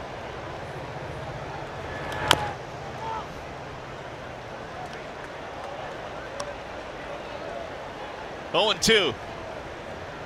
The chances of Ronnie Rodriguez getting a strike right here are slim and none. What are you saying? Well, I'm saying that they're not going to throw him a strike. You don't really need to. That's what I'm saying. But then again, the way he's swinging, it might not have to be a strike for him to put it in play. Slim and none, and Slim's left town. 0-2 on Ronnie Rodriguez.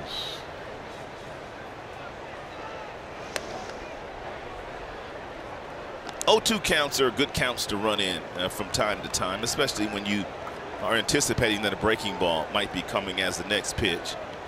Iggy also leads the Tigers team in steals.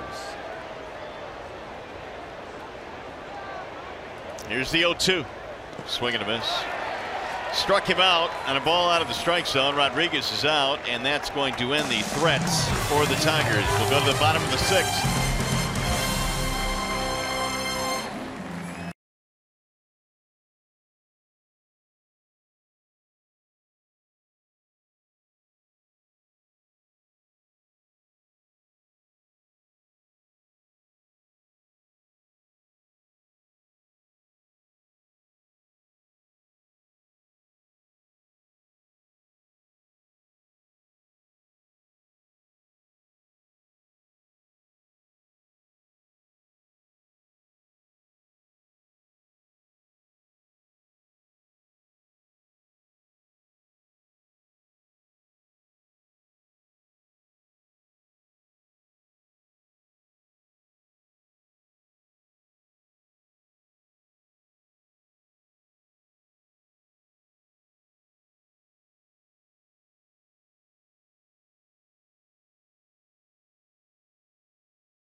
Pitch. Zim got off to an outstanding start here today. As a matter of fact, he retired the first 12 batters.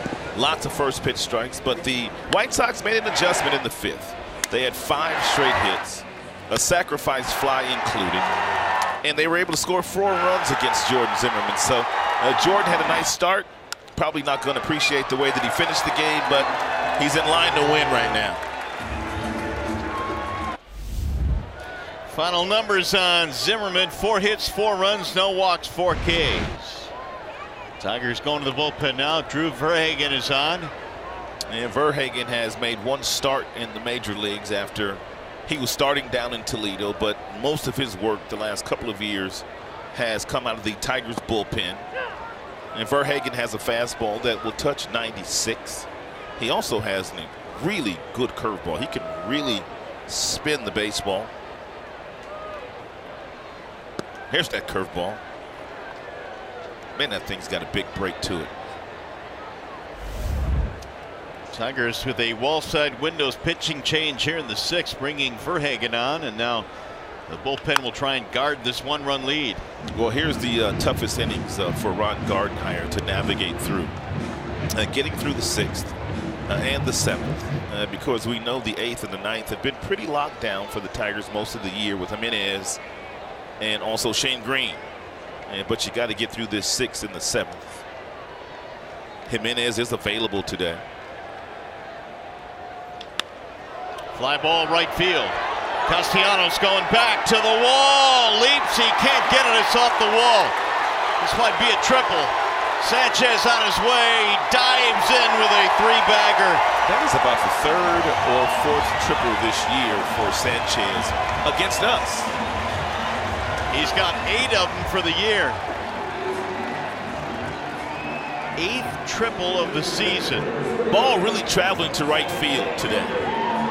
Ball not hit all that hard off the bat of Sanchez. Nicholas got back to the wall, but not able to make the play. Did not quite know where he was. That ball trickled off the gate. And there was Martin to pick it up, but not before Yomer is scooting around second, headed to third.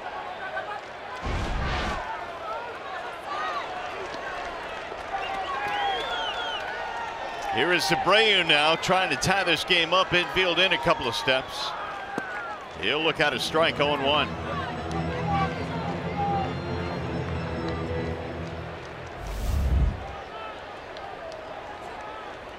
Fifth hit of the game for Chicago. And 2 of the 5 extra base hits for White Sox. They've been getting Abreu to pop up quite a bit in the series. It'd be nice to see him pop up again here with a runner on third, less than 2 outs. Strikeout, fly out in this game for Abreu. Swing and a miss out in front. Good pitch. It's a really good pitch. Here's where Abreu will do something that Miguel Cabrera did very well. With 2 strikes, he will try to hit the ball the other way. He will try to drive the run in. He doesn't leave many stranded out there, especially with a runner on third, less than 2 outs. In the air to right field, Castellanos backing up. This will get the run in. Sanchez will tag and score with ease. A sac fly for Abreu. And that's exactly what I was just speaking of. He's a serious run producer. His eyes light up when there's runners in scoring position. And this ball by Verhagen, not a bad pitch. I mean, it's off the plate, it looks like to me. And it's off the plate probably by about 3 or 4 inches. He reaches out there, just pokes the ball deep enough to get the sac fly. That's what good hitters do. White Sox had come all the way back to tie this game. Here is Matt Davidson.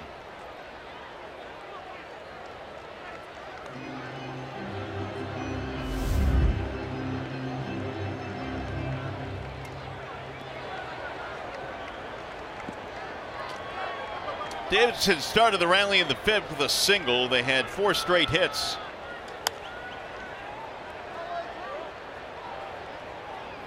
Zimmerman had retired 12 in a row, then a single by Davidson, single by Smith. And before that inning was over, it was 5-4.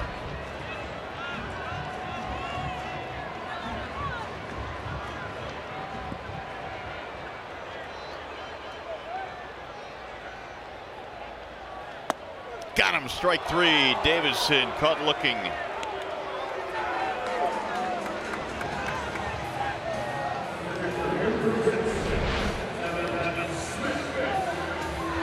That's a fastball at the top of the strike zone at 95.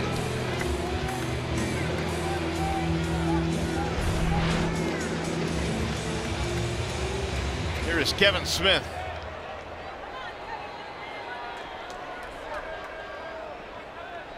Single ground out for Smith.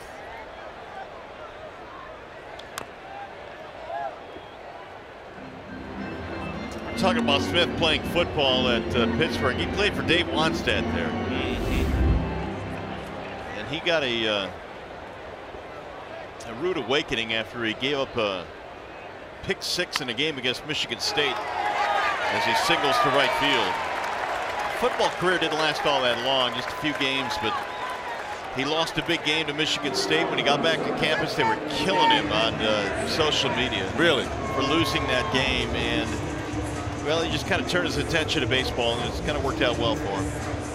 His social media will kill you. It will, man. Even the college kids get hammered pretty good as athletes. Here is Tim Anderson.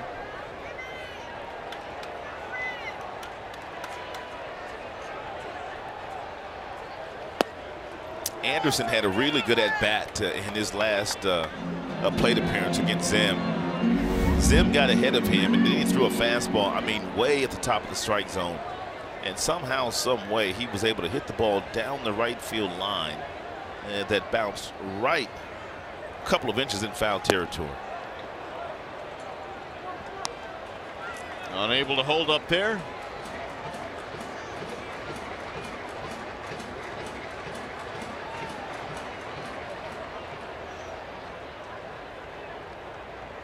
RBI double in the fifth. The hit that Rod was talking about, 1 for 2 in the game. That'll get away, advance the runner. Wild pitch will put the go-ahead run now in scoring position.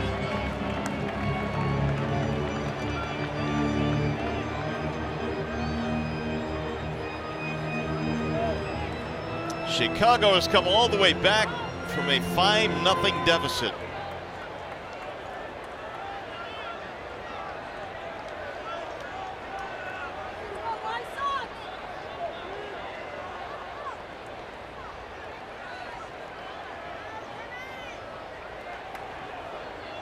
Now the 1-2 to right field. Castellanos backing up, still going back, looks up, reaches and makes the catch. Ooh, nice play by Nicholas. Boy, is that ball flying to right field.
game was really good for the Yankees.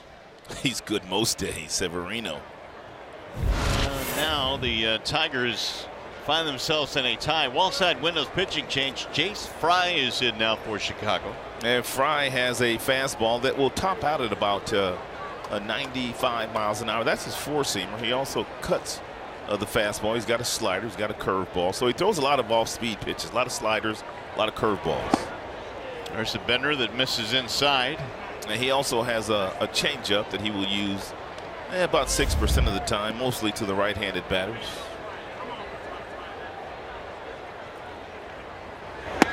If you're just joining us, the Tigers had a 5-run lead and going into the bottom half of the 5th inning, and the White Sox scored 4 in that inning, and they came back to score 1 more in the 6th. We're now tied at 5.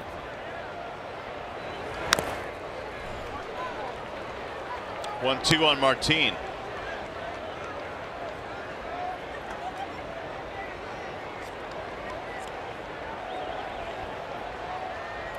Tiger box. Castellanos, the big performer today with 2 homers.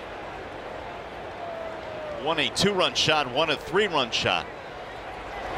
Martin wouldn't chase. And with Nicholas Castellanos, it looked like it was pretty much about his approach today. And getting back to the basics. Keeping the hands a little closer to the body, not letting them leak away from the body. And when you have your hands away from your body, you're not going to generate much power. Martinez out on strikes.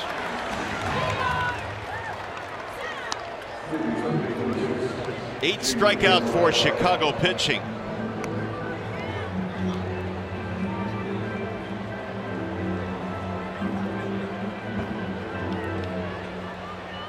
Here is Candelario. And Candelario in both of his plate appearances, the last 2, a single and a walk, scoring before the Nicholas 2 homers.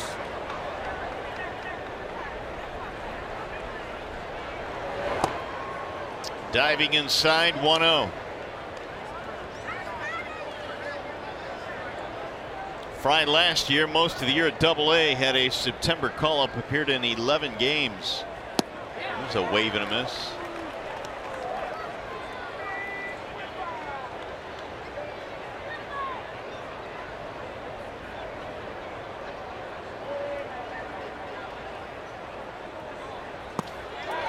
One and 2. Jamers single walk, 2 runs scored. Had that 2-homer game against Chicago back in late May at Comerica Park.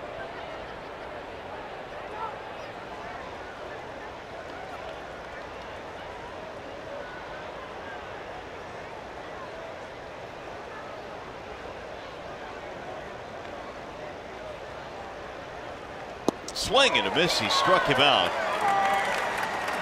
2 gone.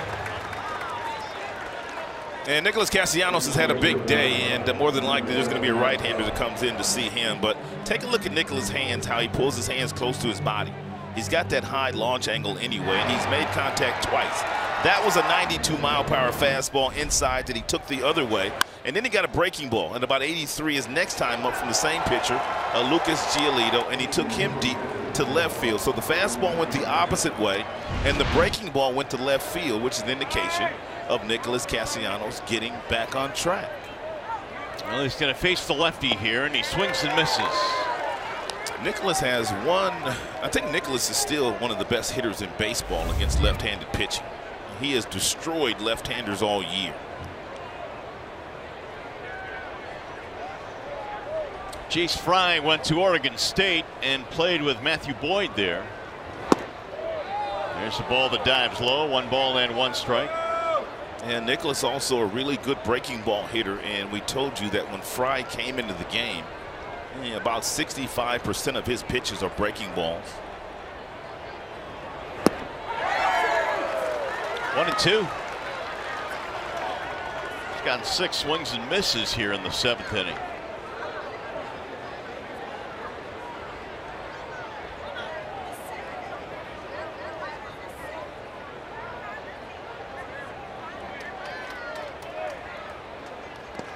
Thought about it. 2-2 now on Castellanos. Nick with a 2-homer in this ballpark, 2-homer game in this ballpark. He also had a 2-homer game at Wrigley Field. That was back in 2015. So he likes hitting in Chicago. Apparently so.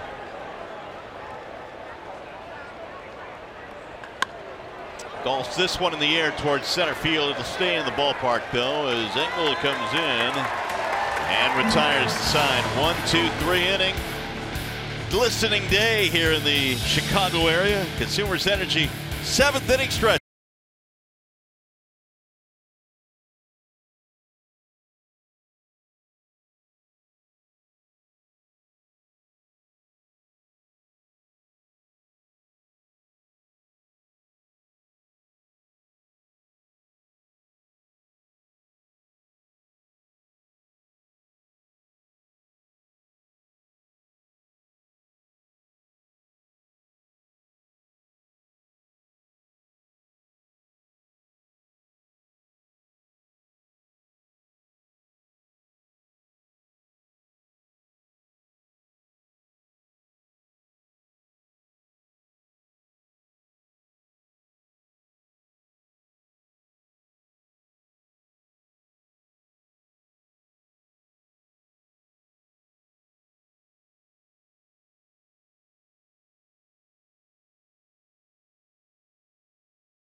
Brought to you by Comerica Bank. Raise your expectations of what a bank can be. Come to Comerica, your Metro Detroit Chevy dealers. Visit ChevyDetroit.com. See why Chevy drives the Motor City. And by Wallside Windows. We can do that. We are the factory. Rod, I think you should go for a boat ride tonight. Hey, tonight would be a lovely night to do that, partner. Got your lovely wife in town. That'd be a nice little plan. No question. Tilson, Engel, and Thompson, bottom three coming up. That'll be probably less expensive than hanging out on Michigan Avenue. Anything is. Wallside Windows pitching change. Buck Farmer is on. 35th game for Buck Farmer, who made the team out of spring training. Chop to the second baseman, Rodriguez. One gone.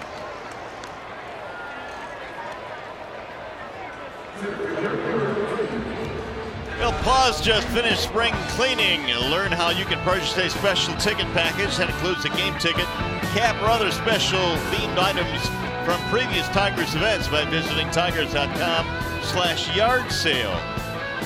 Paws cleaning house, huh? Little spring cleaning? Yeah, Paws always busy. One away for Adam Engel. Line to left field, a base hit. Engel's first hit of the game. Now Trace Thompson.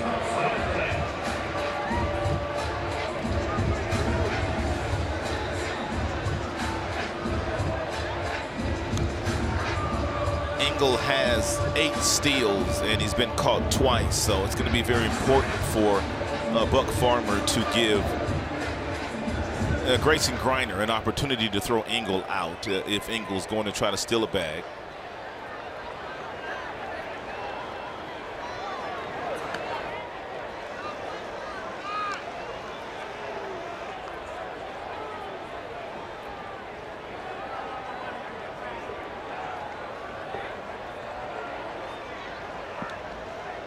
Sac fly for Thompson in the 5th. When teams are trying to decide whether or not to run, what is more important in your mind, the pitcher's time to the plate or the catcher's throwing arm? Pitcher's time to the plate, without question. I mean, because you can have the strongest arm in the world as a catcher, but if your pitcher's 1-4, 1-5 to home plate, it's going to be impossible for you to make up the ground to throw out a good base stealer. Engel's going to run. Ooh, nice job here by Buck holding the baseball. When you hold the baseball as long as Buck did right there, the first base runner gets antsy, especially a guy that wants to run. And because you throw his timing off, and then they don't get a good jump, and then that allows the catcher to throw him out if they don't get a good jump. It's a big lead. He's got strike call. He's got Buck time right now. Steve Little, the bench coach, he's the one that handles the running game for Ron Gardenhire. He will relay these signs to Griner as to what he wants Buck Farmer to do. There's Steve, former catcher himself. Rick Renteria, the manager on the other side, he handles the running game for his team. So different managers have different philosophies. Engel has not stolen a base since May 25th, which was in Detroit against the Tigers. Remember, the Tigers don't pitch out, but they will throw a high fastball when they think the runner's going. 0-2 now on Trace Thompson. Trace Thompson got his foot stuck in the fence on the first home run of the day, and by Nicholas Castellanos, it took one of his teammates to help him get his spikes out of the fence. He tried to climb the wall and then couldn't come down. Trace comes from an athletic family, and both his brother and his dad NBA players. 1-2. Michael Thompson, the dad.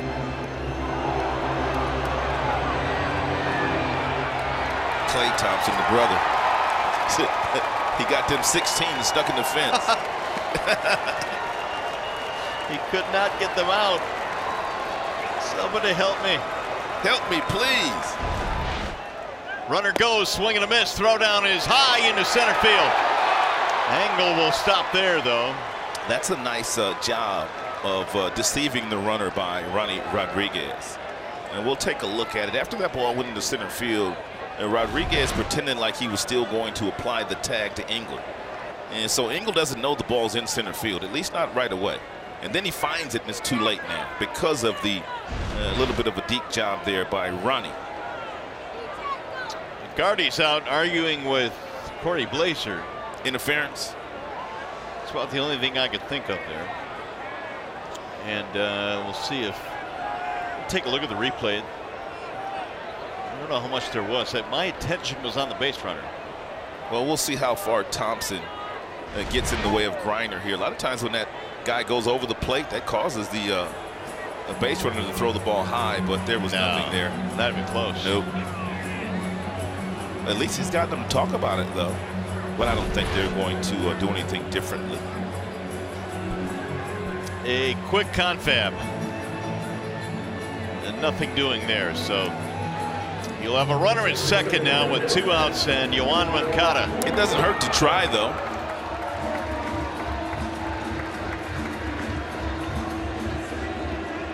Engel steals his 9th, and here's Moncada trying to score him here with 2 outs.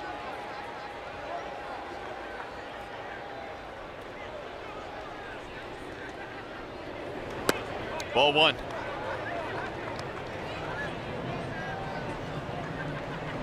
Moncada has lined out twice in this game, once to right, once to left. He's also fanned.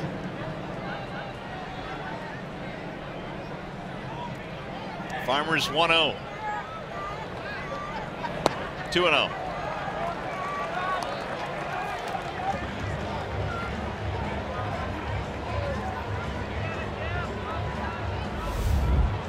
Verhagen came on in the 6th inning, allowed a triple and a sac fly, allowing the Sox to tie it up. Now Farmer here in the 7th.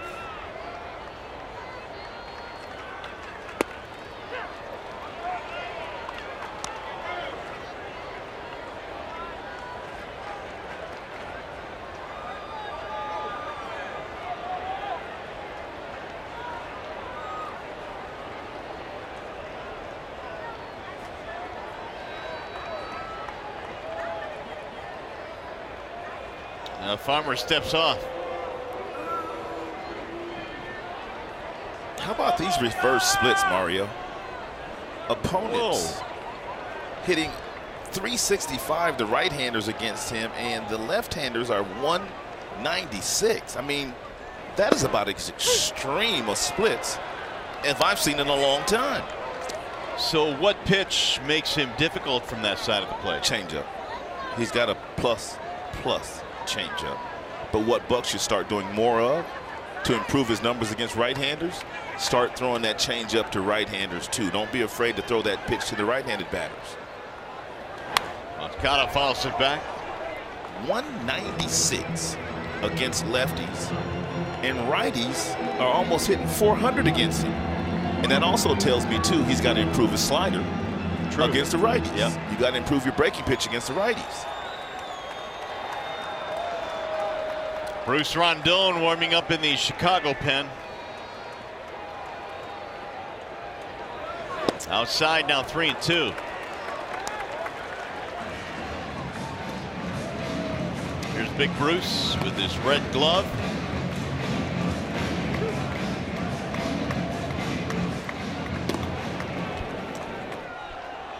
Sanchez waiting on deck.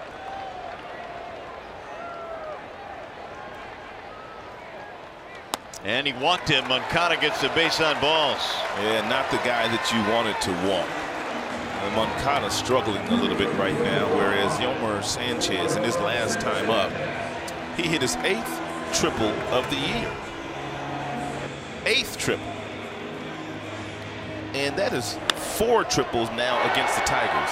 8 total, 4 against us.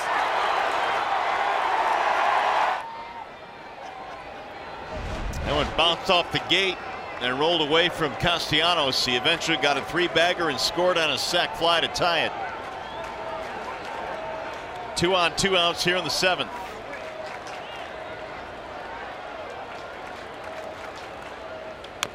Grounded foul.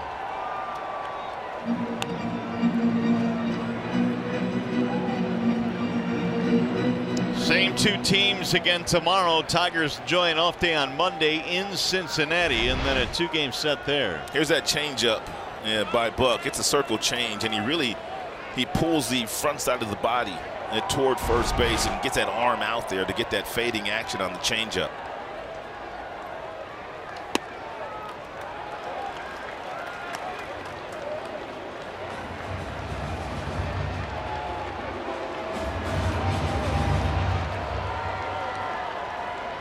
Farmer gave up a 1-out single. A steal by Engel. He is out there now with 2 outs and 2 on. Outside, 2-1. Well, you got Abreu waiting on deck. Which means there's absolutely no way that Farmer should walk this young man right here. Not to get to Abreu. Not that he's doing it on purpose, but you got to figure out a way to throw a strike here.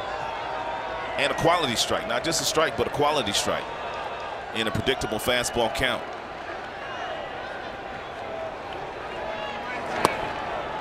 Outside, 3-1. I would not go with anything other than my best pitch right here. And Buck's best pitch is his changeup.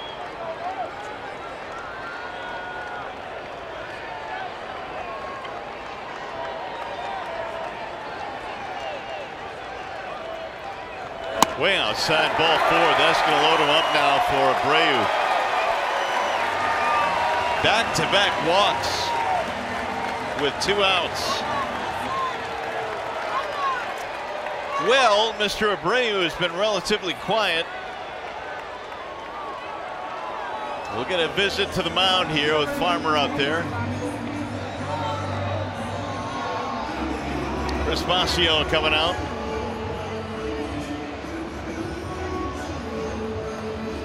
Farmer has thrown 19 pitches here in the 7th.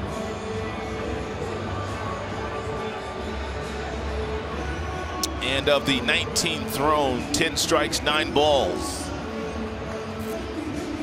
What have they done to Abreu in this series in that they've been able to handle him so good? Well, they've gotten ahead of him for one, and they really haven't thrown him a lot of hittable pitches.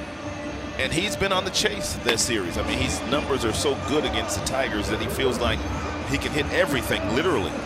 And he's chasing pitches up. He's chasing pitches off the outside part of the plate. So they've just done a masterful job against Jose. And Buck's going to have to do it again here. Abreu, a sac fly in his last at bat. He's 0 for 2. 350 for Jose with the sacks loaded.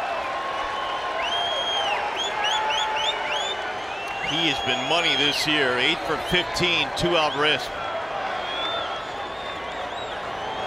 Swing and a miss, 0-1. That's what he's done a lot of. He's chased in the series.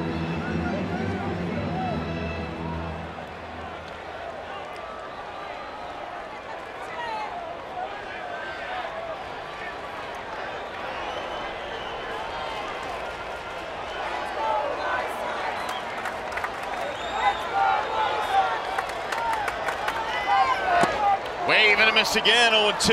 And when we show you his hot and cold zone, it's going to be a cold area at the top of the strike zone. He does not do all that well at the top of the strike zone. You see there, that's where they just went. Up top, 222, 250 across the top. You don't want the ball down to Abreu. So to go up top is your best opportunity to get them out unless you're going to go to that one area down and away. Went up top, but he wouldn't chase after it. That's a nice job of pitching to the weaknesses of Abreu. He doesn't have many weaknesses.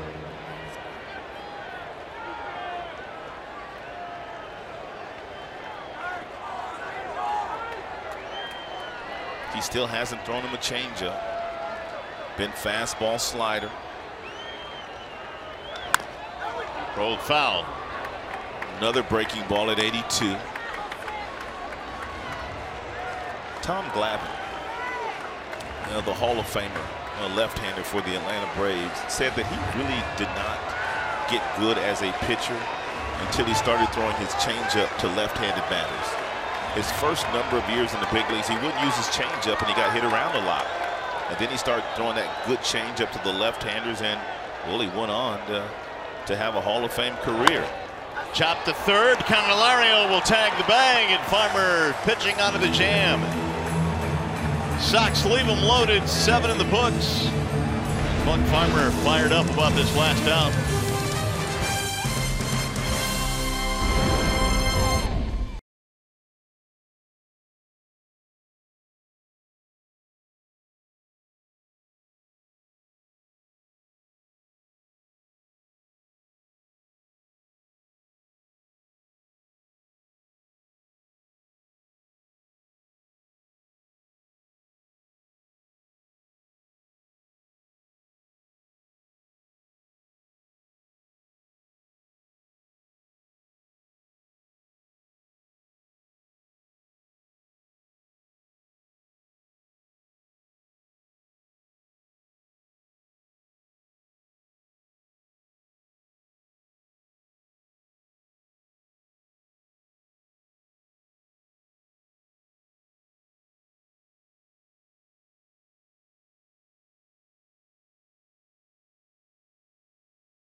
Game summary. Nicholas Castellanos has left the building twice here today. His first time up, he took a 92-mile-per-hour fastball and flipped it the opposite way. Second time up, he got a breaking ball.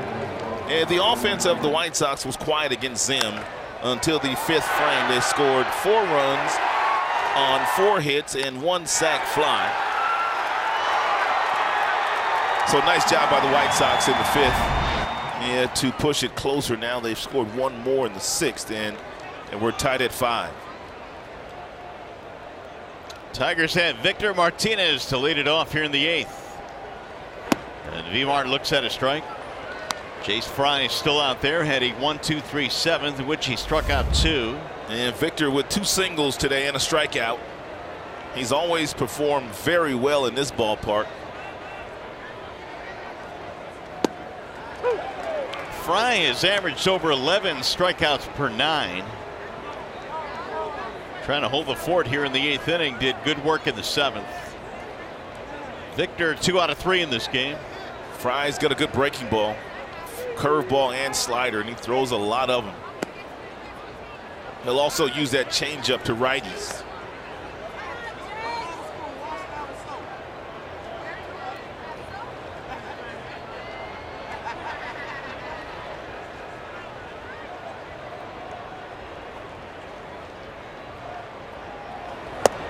High ball 2. So after getting ahead, he threw 1 in the dirt, 1 up top, and Vimart would not chase either. Hicks and then Jones to follow here in the 8th. Line drive, base hit down the left field line.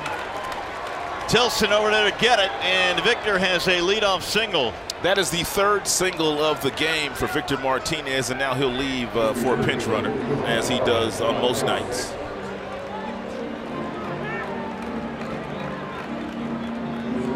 Victor Reyes coming in. And Victor saw 5 pitches from Fry and finally caught one of those breaking balls that Fry was trying to get inside. He hit a rocket down the left field line. Nice job by Tilson getting over there to cut it off. Victor not the fleetest of foot, not going to try to stretch that single into a double.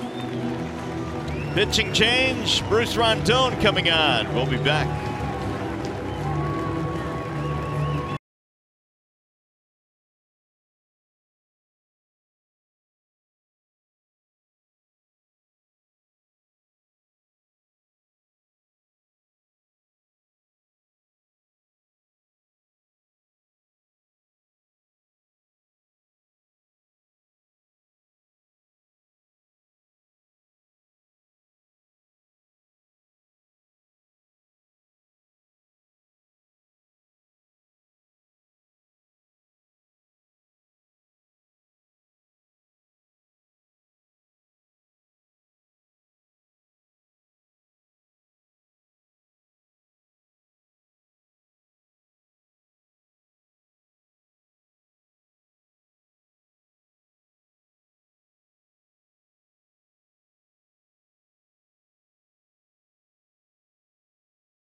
Ball game. Live coverage of the 118th U.S. Open continues tomorrow from Shinnecock Hills on Fox FS1 and streaming live on Fox Sports Go.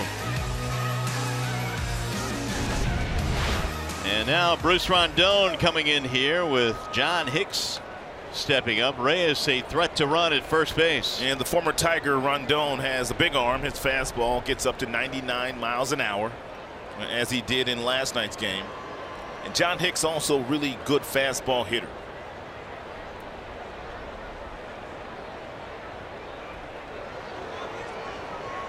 Well, the 8th inning is where the Tigers have done some of their best work recently. Of course, last night they scored a run to break a tie, and then on Wednesday against Minnesota they had that 4-run 8th.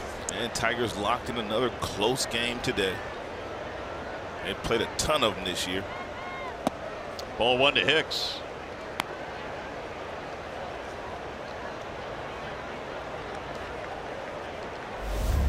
And 24th appearance for Rondon. 31 strikeouts, 12 walks, ERA a shade over 3.5. Big lead for Victor. 2-0.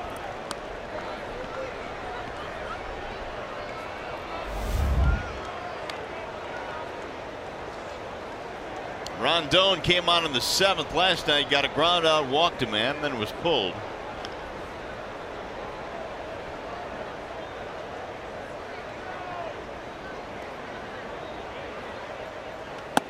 Three 0 on Hicks.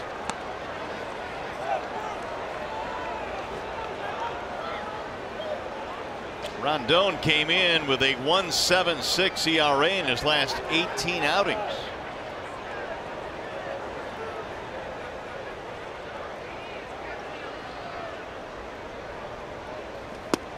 Walked him on 4 straight, and the Tigers have 2 on, nobody out.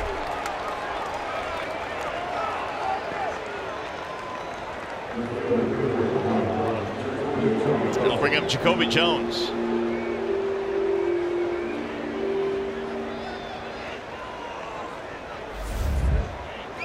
Jacoby is 0 for 3, couple of strikeouts. See if they thought of a bunt is in play here. Well, I would think that he might be up there bunting in this particular situation. He's already struck out a couple of times today, and he's an adequate bunter.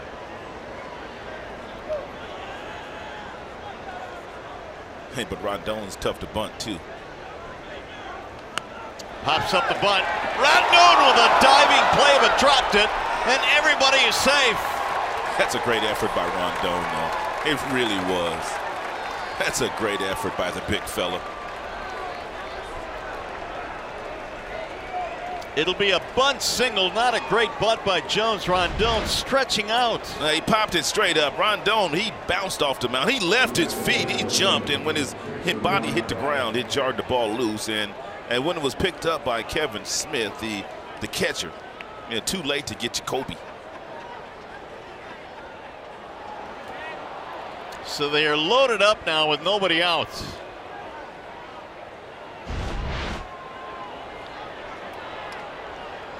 Well, that worked out well.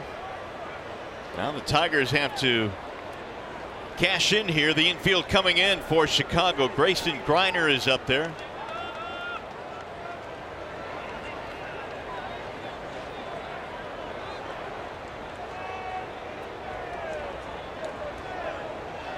Rondon trying to gather himself after flying through the air.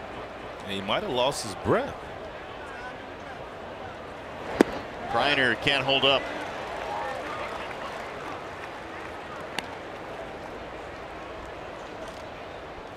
Infield in for the White Sox. Tigers in search of another big 8th inning.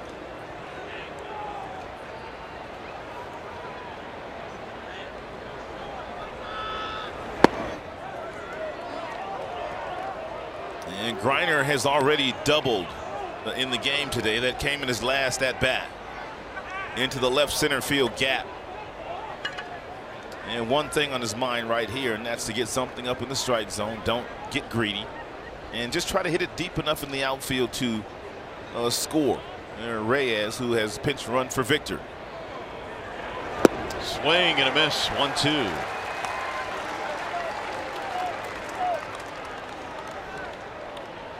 Reyes, Hicks, and Jones, the base runners. Who will be the hero tonight for the Tigers? Seems like it's a different guy every single night. Now the 1-2. Off the plate. Rondon in 97 tried to dot the outside corner, but missed. Iglesias waiting on deck.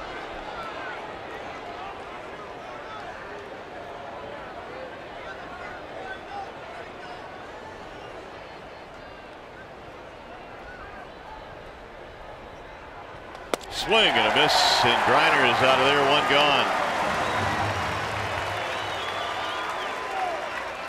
That is 10 strikeouts now for Chicago pitching. You know, sometimes you can tell by the take of a previous pitch as to what the hitter might be looking for. When Rondon missed with the previous 97-mile-per-hour fastball, it told Smith, the catcher, and Rondon that Greiner might be looking for something off speed because he never flinched at the fastball. So they came right back with another fastball, and they were able to throw it by him. Ground ball foul. Tough to throw fastballs by this guy, though. Nico Goodrum has moved on deck. He will hit for Ronnie Rodriguez. If you're Reyes at third, you have to at least be thinking that Rondon might try to bounce a breaking ball or throw a breaking ball. And if he bounces it, you got to be ready to score. It'll chopper back up the middle. Going to be fielded and dropped by Moncada, and a run will score. Tigers go ahead 6-5. I don't know if Moncada had a play anywhere, so that should go as a base hit for Iggy. I don't think he had a play anywhere. I mean, the ball perfectly placed up the middle. Moncada, the second baseman, comes over to get it, but it looked like he was going to try to get the play at third base, but he really had no play. So another 8th inning for the Tigers, producing a run here and maybe more. That is a base hit. Iglesias will get an RBI. And now Goodrum to pinch hit. Tigers need to tack on a couple more runs here, especially the way that this ballpark yields runs. Very hitter-friendly ballpark.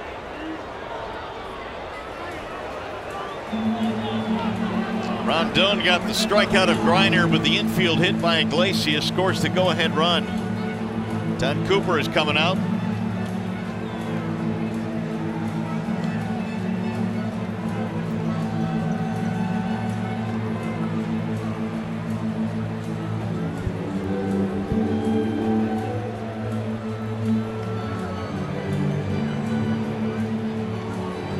Three singles and a walk in this inning for the Tigers. It all started with the Victor Martinez base hit. More action in the bullpen now for Chicago. Xavier Cedeno. A couple of infield hits in this inning. They're still loaded up. And Nico looks at ball one. Rondon better be careful. And Nico Goodrum's an outstanding fastball hitter, doing a really good job with runners in scoring position. Man, Smith had to go down to stop that ball. 2-0. And Rondon has thrown a total of 14 pitches since entering the contest, and 8 of the 14 have gone for balls.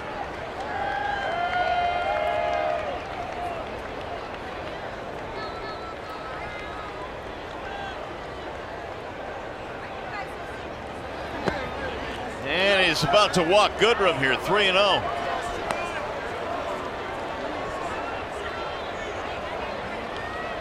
Martin on deck.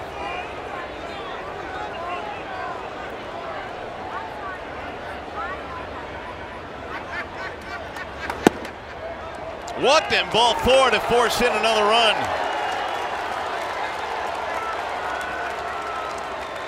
Pinch hit, bases loaded, walk.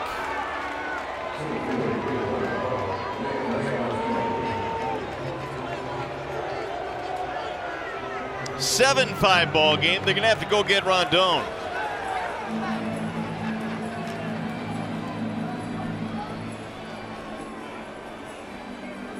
Goodrum gets an RBI in a pinch hitting role.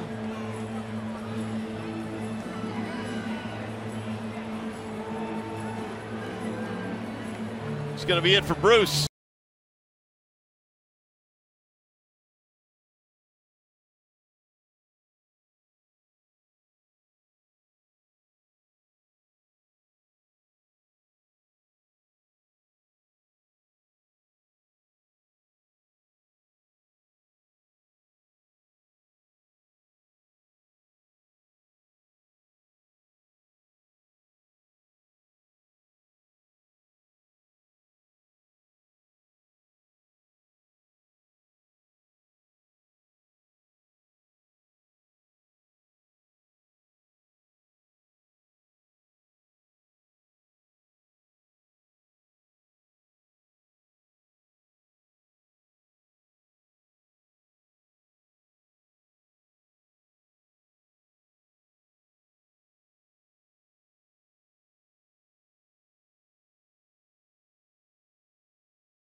7-5 in the eighth here, still batting with the bases loaded and only one out. And we remind you that MLB at Bat is your #1 Detroit Tigers app.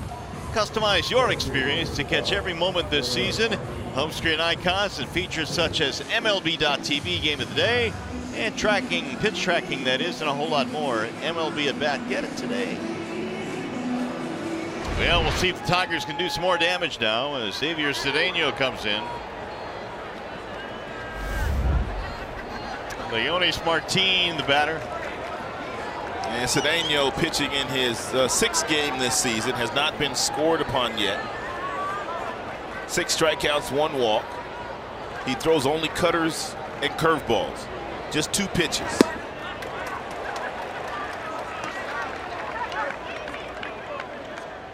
The cutter anywhere from 86 to 89 miles an hour, and the curveball average velocity 79 miles per hour with that pitch.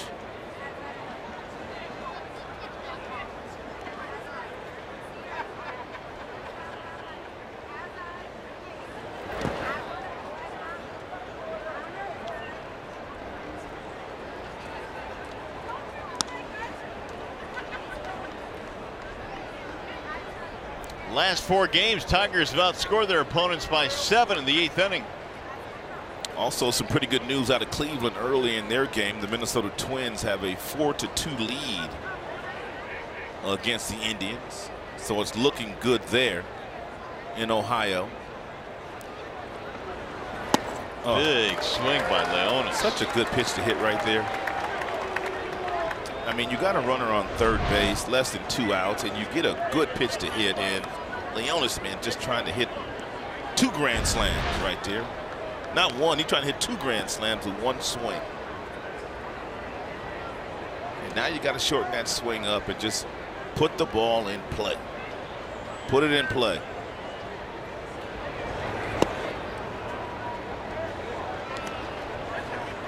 Tigers have him loaded with Jones at third. They've got Iglesias at second.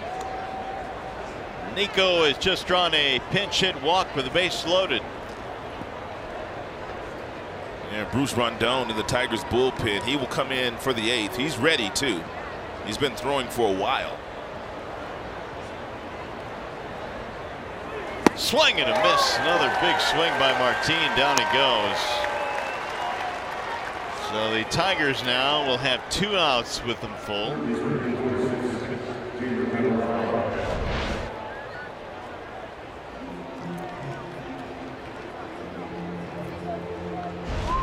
We'll bring up Candelario. There's 11 strikeouts in this game now for Sox pitching.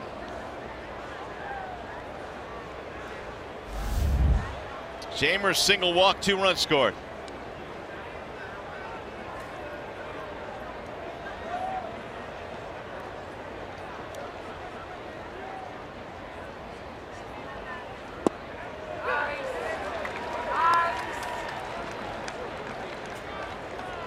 Fry started the inning, then Rondon, and now Cedeno.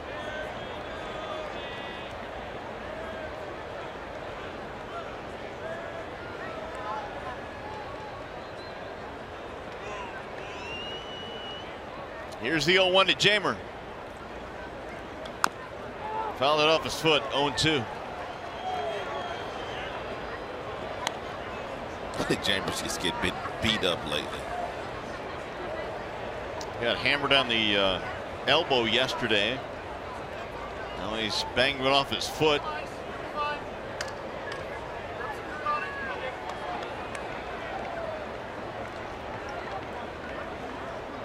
Oh, 2.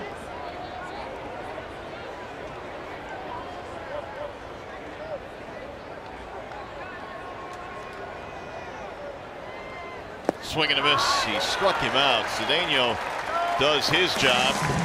Tigers get 2 though to break the tie.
Take the lead, 7-5. By the way, here's the upcoming matchup presented by Wallside Windows.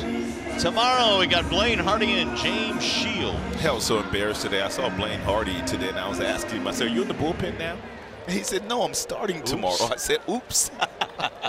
I said, "I thought Hardy told us that when Zimmerman came back, he was going back to the bullpen, but he is going back to the bullpen when Liriano comes back." Yeah, and that's, we're getting close to that. And then I apologized to him, and he said to me, he said, "Hey, that's no issue. My wife didn't even know I was pitching tomorrow." So I didn't feel so bad. Joe Jimenez is on now for the Tigers. He's going to go the 8th. Interesting. Shane Green has pitched each of the last 3 days. So if he comes in this one, it'll be 4 straight for Green. Yeah. Well, one thing we do know about Green, he loves to take the ball. As you could look at Blaine there, sitting next to Fires and Fulmer.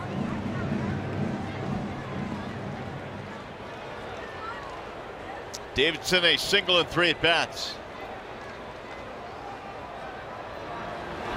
And Jimenez darts in a strike with 1 and 2.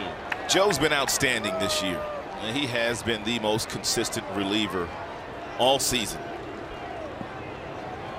The 8th inning has been in really good hands with Joe.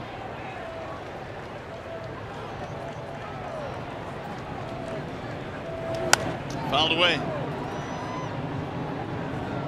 Jimenez rounding into that pitcher the Tigers expected, as he is a really kind of a knife right through the minor leagues. He's had little difficulty climbing the ladder through the minor leagues, and now he's becoming that late inning guy that is really locked down. And that inning is the 8th inning. Here's the 1-2. Got him, swing and a miss, and out of there is Davidson. And Davidson got an 84-mile-per-hour slider there. That was a hittable pitch, but he swung right through it. 95, and then last one 85.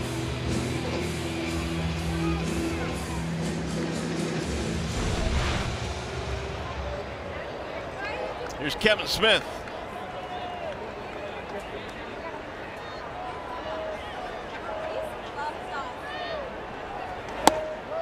Smith 2 singles in this game. Jimenez was not available yesterday. He had the night off. Alex Wilson took care of the 8th inning, getting the ball to Shane Green in his absence.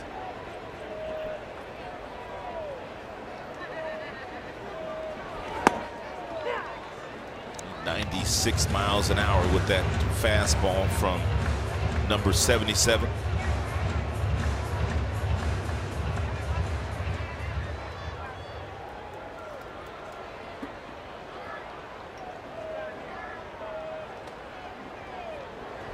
Smith drives one in the air to center field. Martin going back. He's going to have room right at the warning track.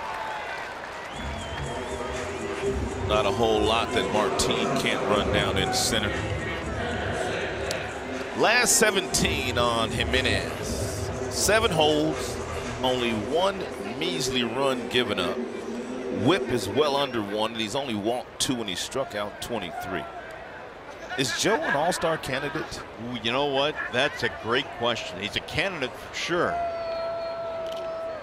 But as we seem to say every single year, unless you're a closer, it's hard for a reliever to get a nod. Look out, almost hit him. Be careful, don't hit Anderson with a breaking ball. Good things will not happen then. He got upset last time when Fires hit him with a breaking ball. And didn't he though? A little chatter between the two last night. Pulled foul. How cool was Gary Cedarstrom down at third base on that foul ball?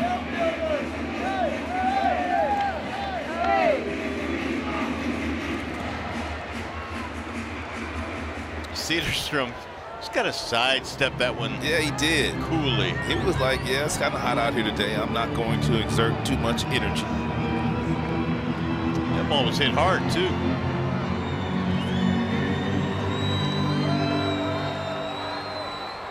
Tigers have just been charged with a mound visit.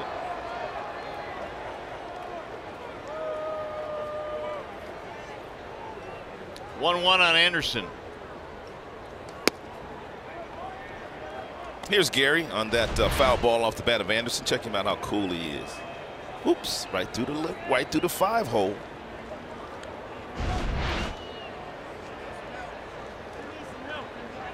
Crew chief Gary Cederstrom.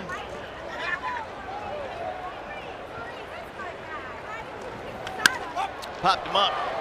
Center field. Martin shading his eyes. Joe Jimenez with a 1-2-3/8. Nicholas Castellanos, a 2-homer day, will start the 9th.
Very nice, Mickey York, the rally Bruce, who gave up a couple of runs in that 8th inning. Here's Castellanos.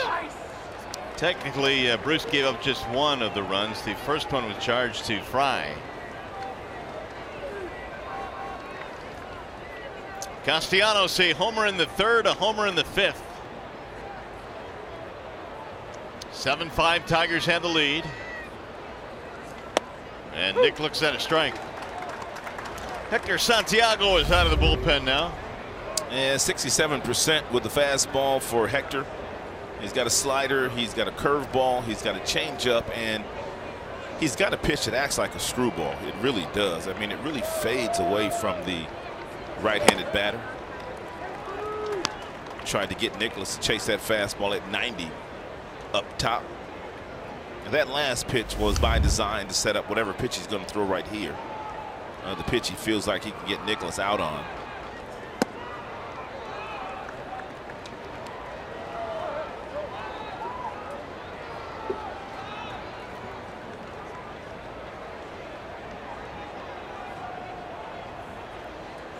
Castellanos, then Reyes, and then Hicks.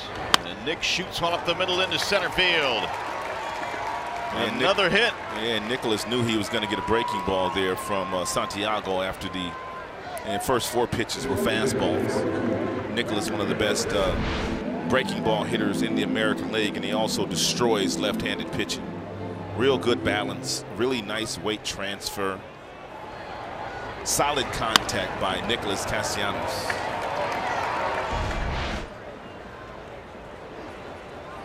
Here's Victor Reyes. His first at bat of the ball game. Reyes came on as a pinch runner and scored in the 8th.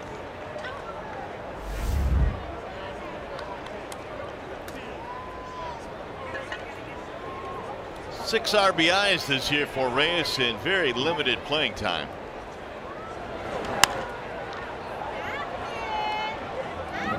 Oh, 2. Shane Green is going to try and come on for the 4th consecutive day. Well, the one thing that probably helped this decision by Ron Gardenhire is the fact that he gave up an infield single in last night's game, but that was it. And his pitch count was really good in the 9th last night. Reyes down on strikes.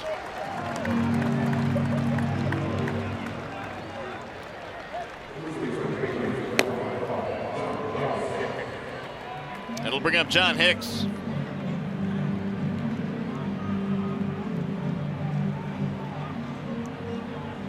Bottom 3 will be facing Green when we get to the bottom of the 9th. In last night's game, Green had to go through the top of the batting order of the White Sox. Today he gets the bottom of the order.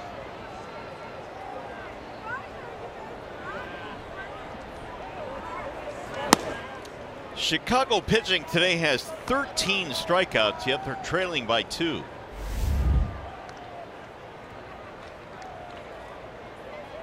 Hicks walked and scored a run in the 8th. He has fanned twice.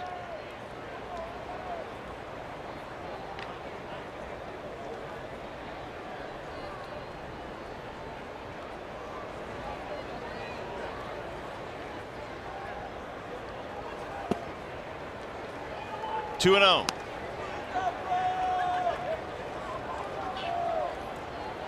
Tigers can pull to within 2 games of the 500 mark with a win.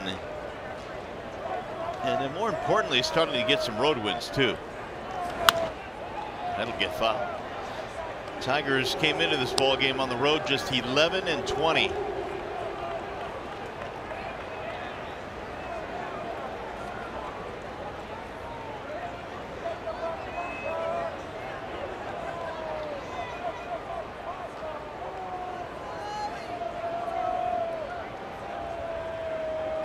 Two 1 is low and inside. 3-1 on Hicks.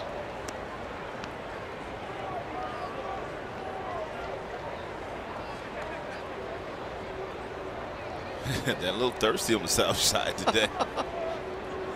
Beverage is gone. No lemonade vodka to be had here. Foul straight back. 3-2. Wonder where those folks are on a hot day like today. Well, it was really nice at game time. Then it's progressively gotten warmer and warmer as the day has gone on. Yeah, it's starting to heat up. Tomorrow's going to be nice and toasty. We're up to 88. It's supposed to get up to 95, but really, there's a lot of heat all over the country, really, especially the Midwest. Got him. Ooh, they got him picked off. Yes. Now, I don't know what Nicholas was doing over at first base to indicate Santiago throwing over there, but he must have been doing something. And he took one step towards second base, and then he gets picked off. But that's the first time he threw over. So he hadn't thrown over there through a couple of batters, and all of a sudden he picks the right pitch and throw over there, and he picks it off. And a lot of times it's because the base runner did something differently over there to indicate that he might be thinking about stealing. Meanwhile, Santiago gives the Tigers the base runner right back. That is the 3rd walk today issued to Big John Hicks.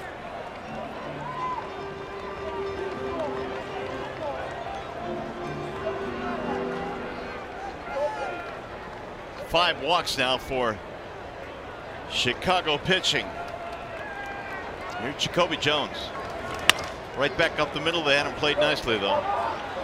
And Moncada will tag the bag to retire the side. Hang on, we're going to the bottom of the 9th. Shane Green out for the 4th consecutive day. Can he hold on?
The ninth, Shane Green is on to try and record the save here with a 2-run lead. It is 7-5 in favor of the Tigers.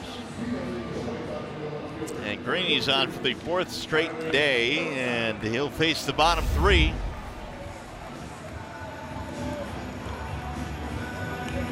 Tilson, Engel, and Thompson. As you look at the numbers on Shane, 18 of 21 in save opportunities. Tigers grab the lead with 2 runs in the 8th. RBI infield single and a bases loaded walk.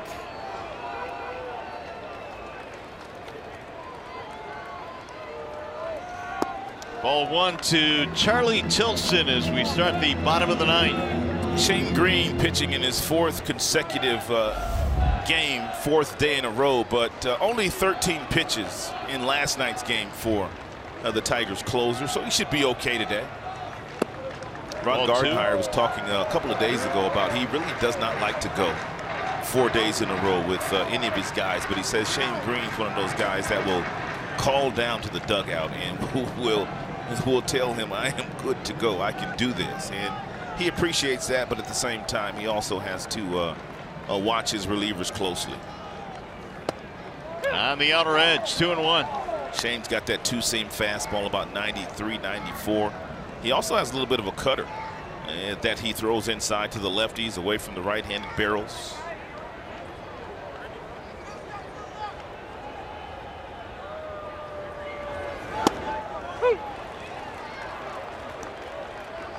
Tilson now with a count of 2-2 in the ball game, a 2-run single in the 5th.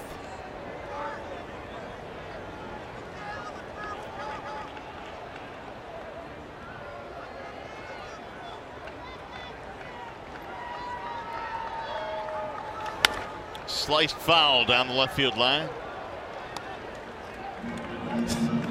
You got some curly fries? They look pretty good. He had to buy his own though. Tigers only hit 2 home runs today. Yeah. We need another one.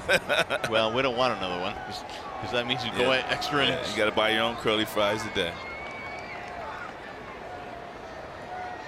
He was happy too, wasn't he? Well, fries make you happy. I don't care who you are. Little chopper, third base side, flattened out there for Jamer. His throw is in time. Tilson is out.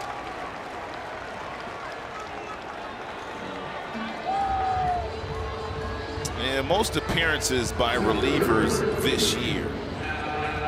Jimenez with 37, tied with Edwin Diaz for the most in the American League. And then you have Shane Green. Well, that's not American League, that's MLB. That's the majors. But this is not a list I don't think Ron Gardenhire is proud of, Mario. No. One of the most difficult things any manager has to do throughout the course of the year is manage his bullpen. Because really what you want to do is you want to keep guys healthy. You don't want to overuse guys. You can't get caught, you know, trying to get too many wins and at the risk of putting somebody out there more than they should be out there. And Gardenhire will never do that.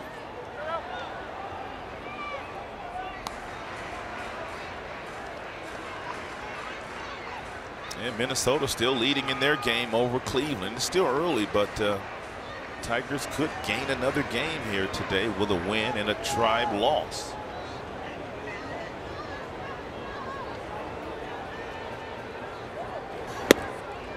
One and two. On Engel, Polka waiting on deck. He will pinch hit for Trace Thompson. Polka's got some power, so you want to make sure that there's nobody on base when he steps in that box.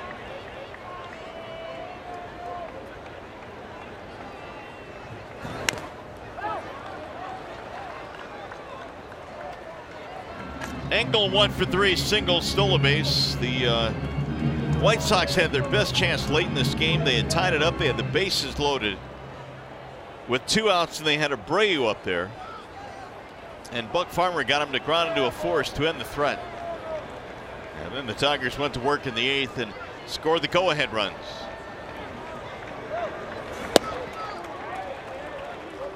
Two and two on Adam Engel. Series finale tomorrow. Blaine Hardy on the hill against James Shields.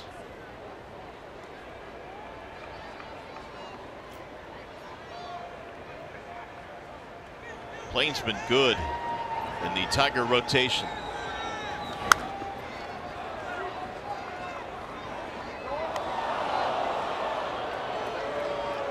Jordan Zimmerman's start of the game today was awfully good early. Retired 12 in a row to start the game, and then the White Sox scored 4 against him in the 5th.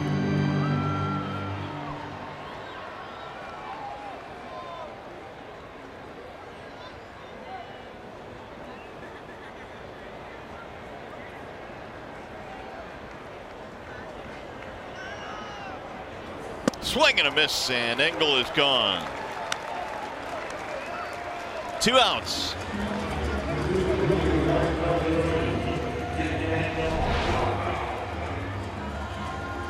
And good pitch there by Shane. Slider. A hard slider at 89 miles an hour.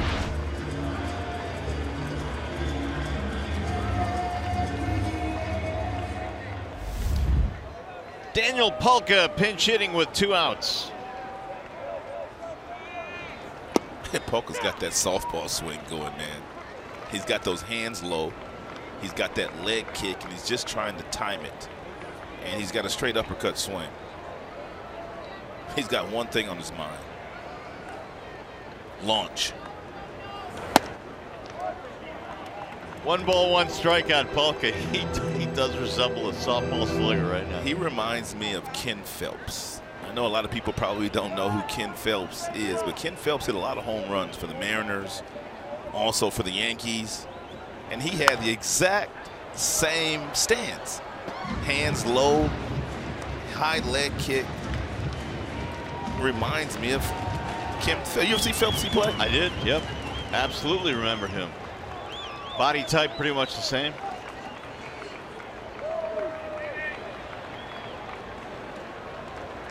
Now the 1-2. Had a rip. We might dig up some old footage on Ken Phelps for tomorrow if Polka's playing. You guys would be amazed at this timing here. Keeps that leg in the air a long time. It's an old softball swing. What now the company softball team's doing about right now? I don't know. We got to get the update. Yeah, we got to check on them. Oh, Greeny was walking off the mound. Thought the game was over. 2-2.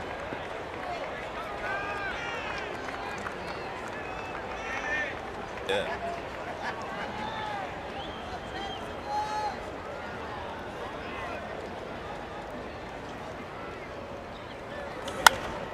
Skies this one in the air. Foul ground. First base side. Is there room?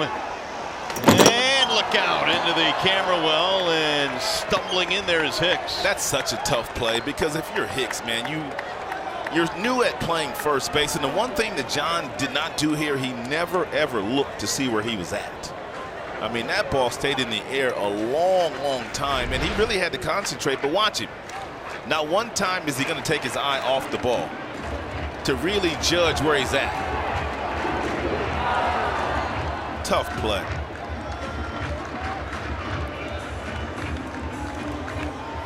Nearly caught it.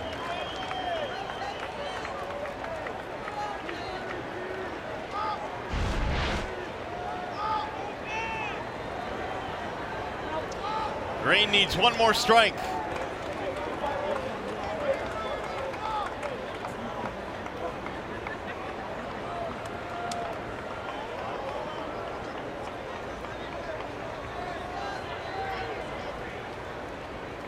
Swing and a miss to strike him out and end the ball game. I see you, Shane. Shane Green working on 4 straight games, saves another. Castellanos, couple of big homers. Tigers win again. Now we send you to the Call Sand Studios, Mickey York. Craig Monroe with Tigers Live postgame.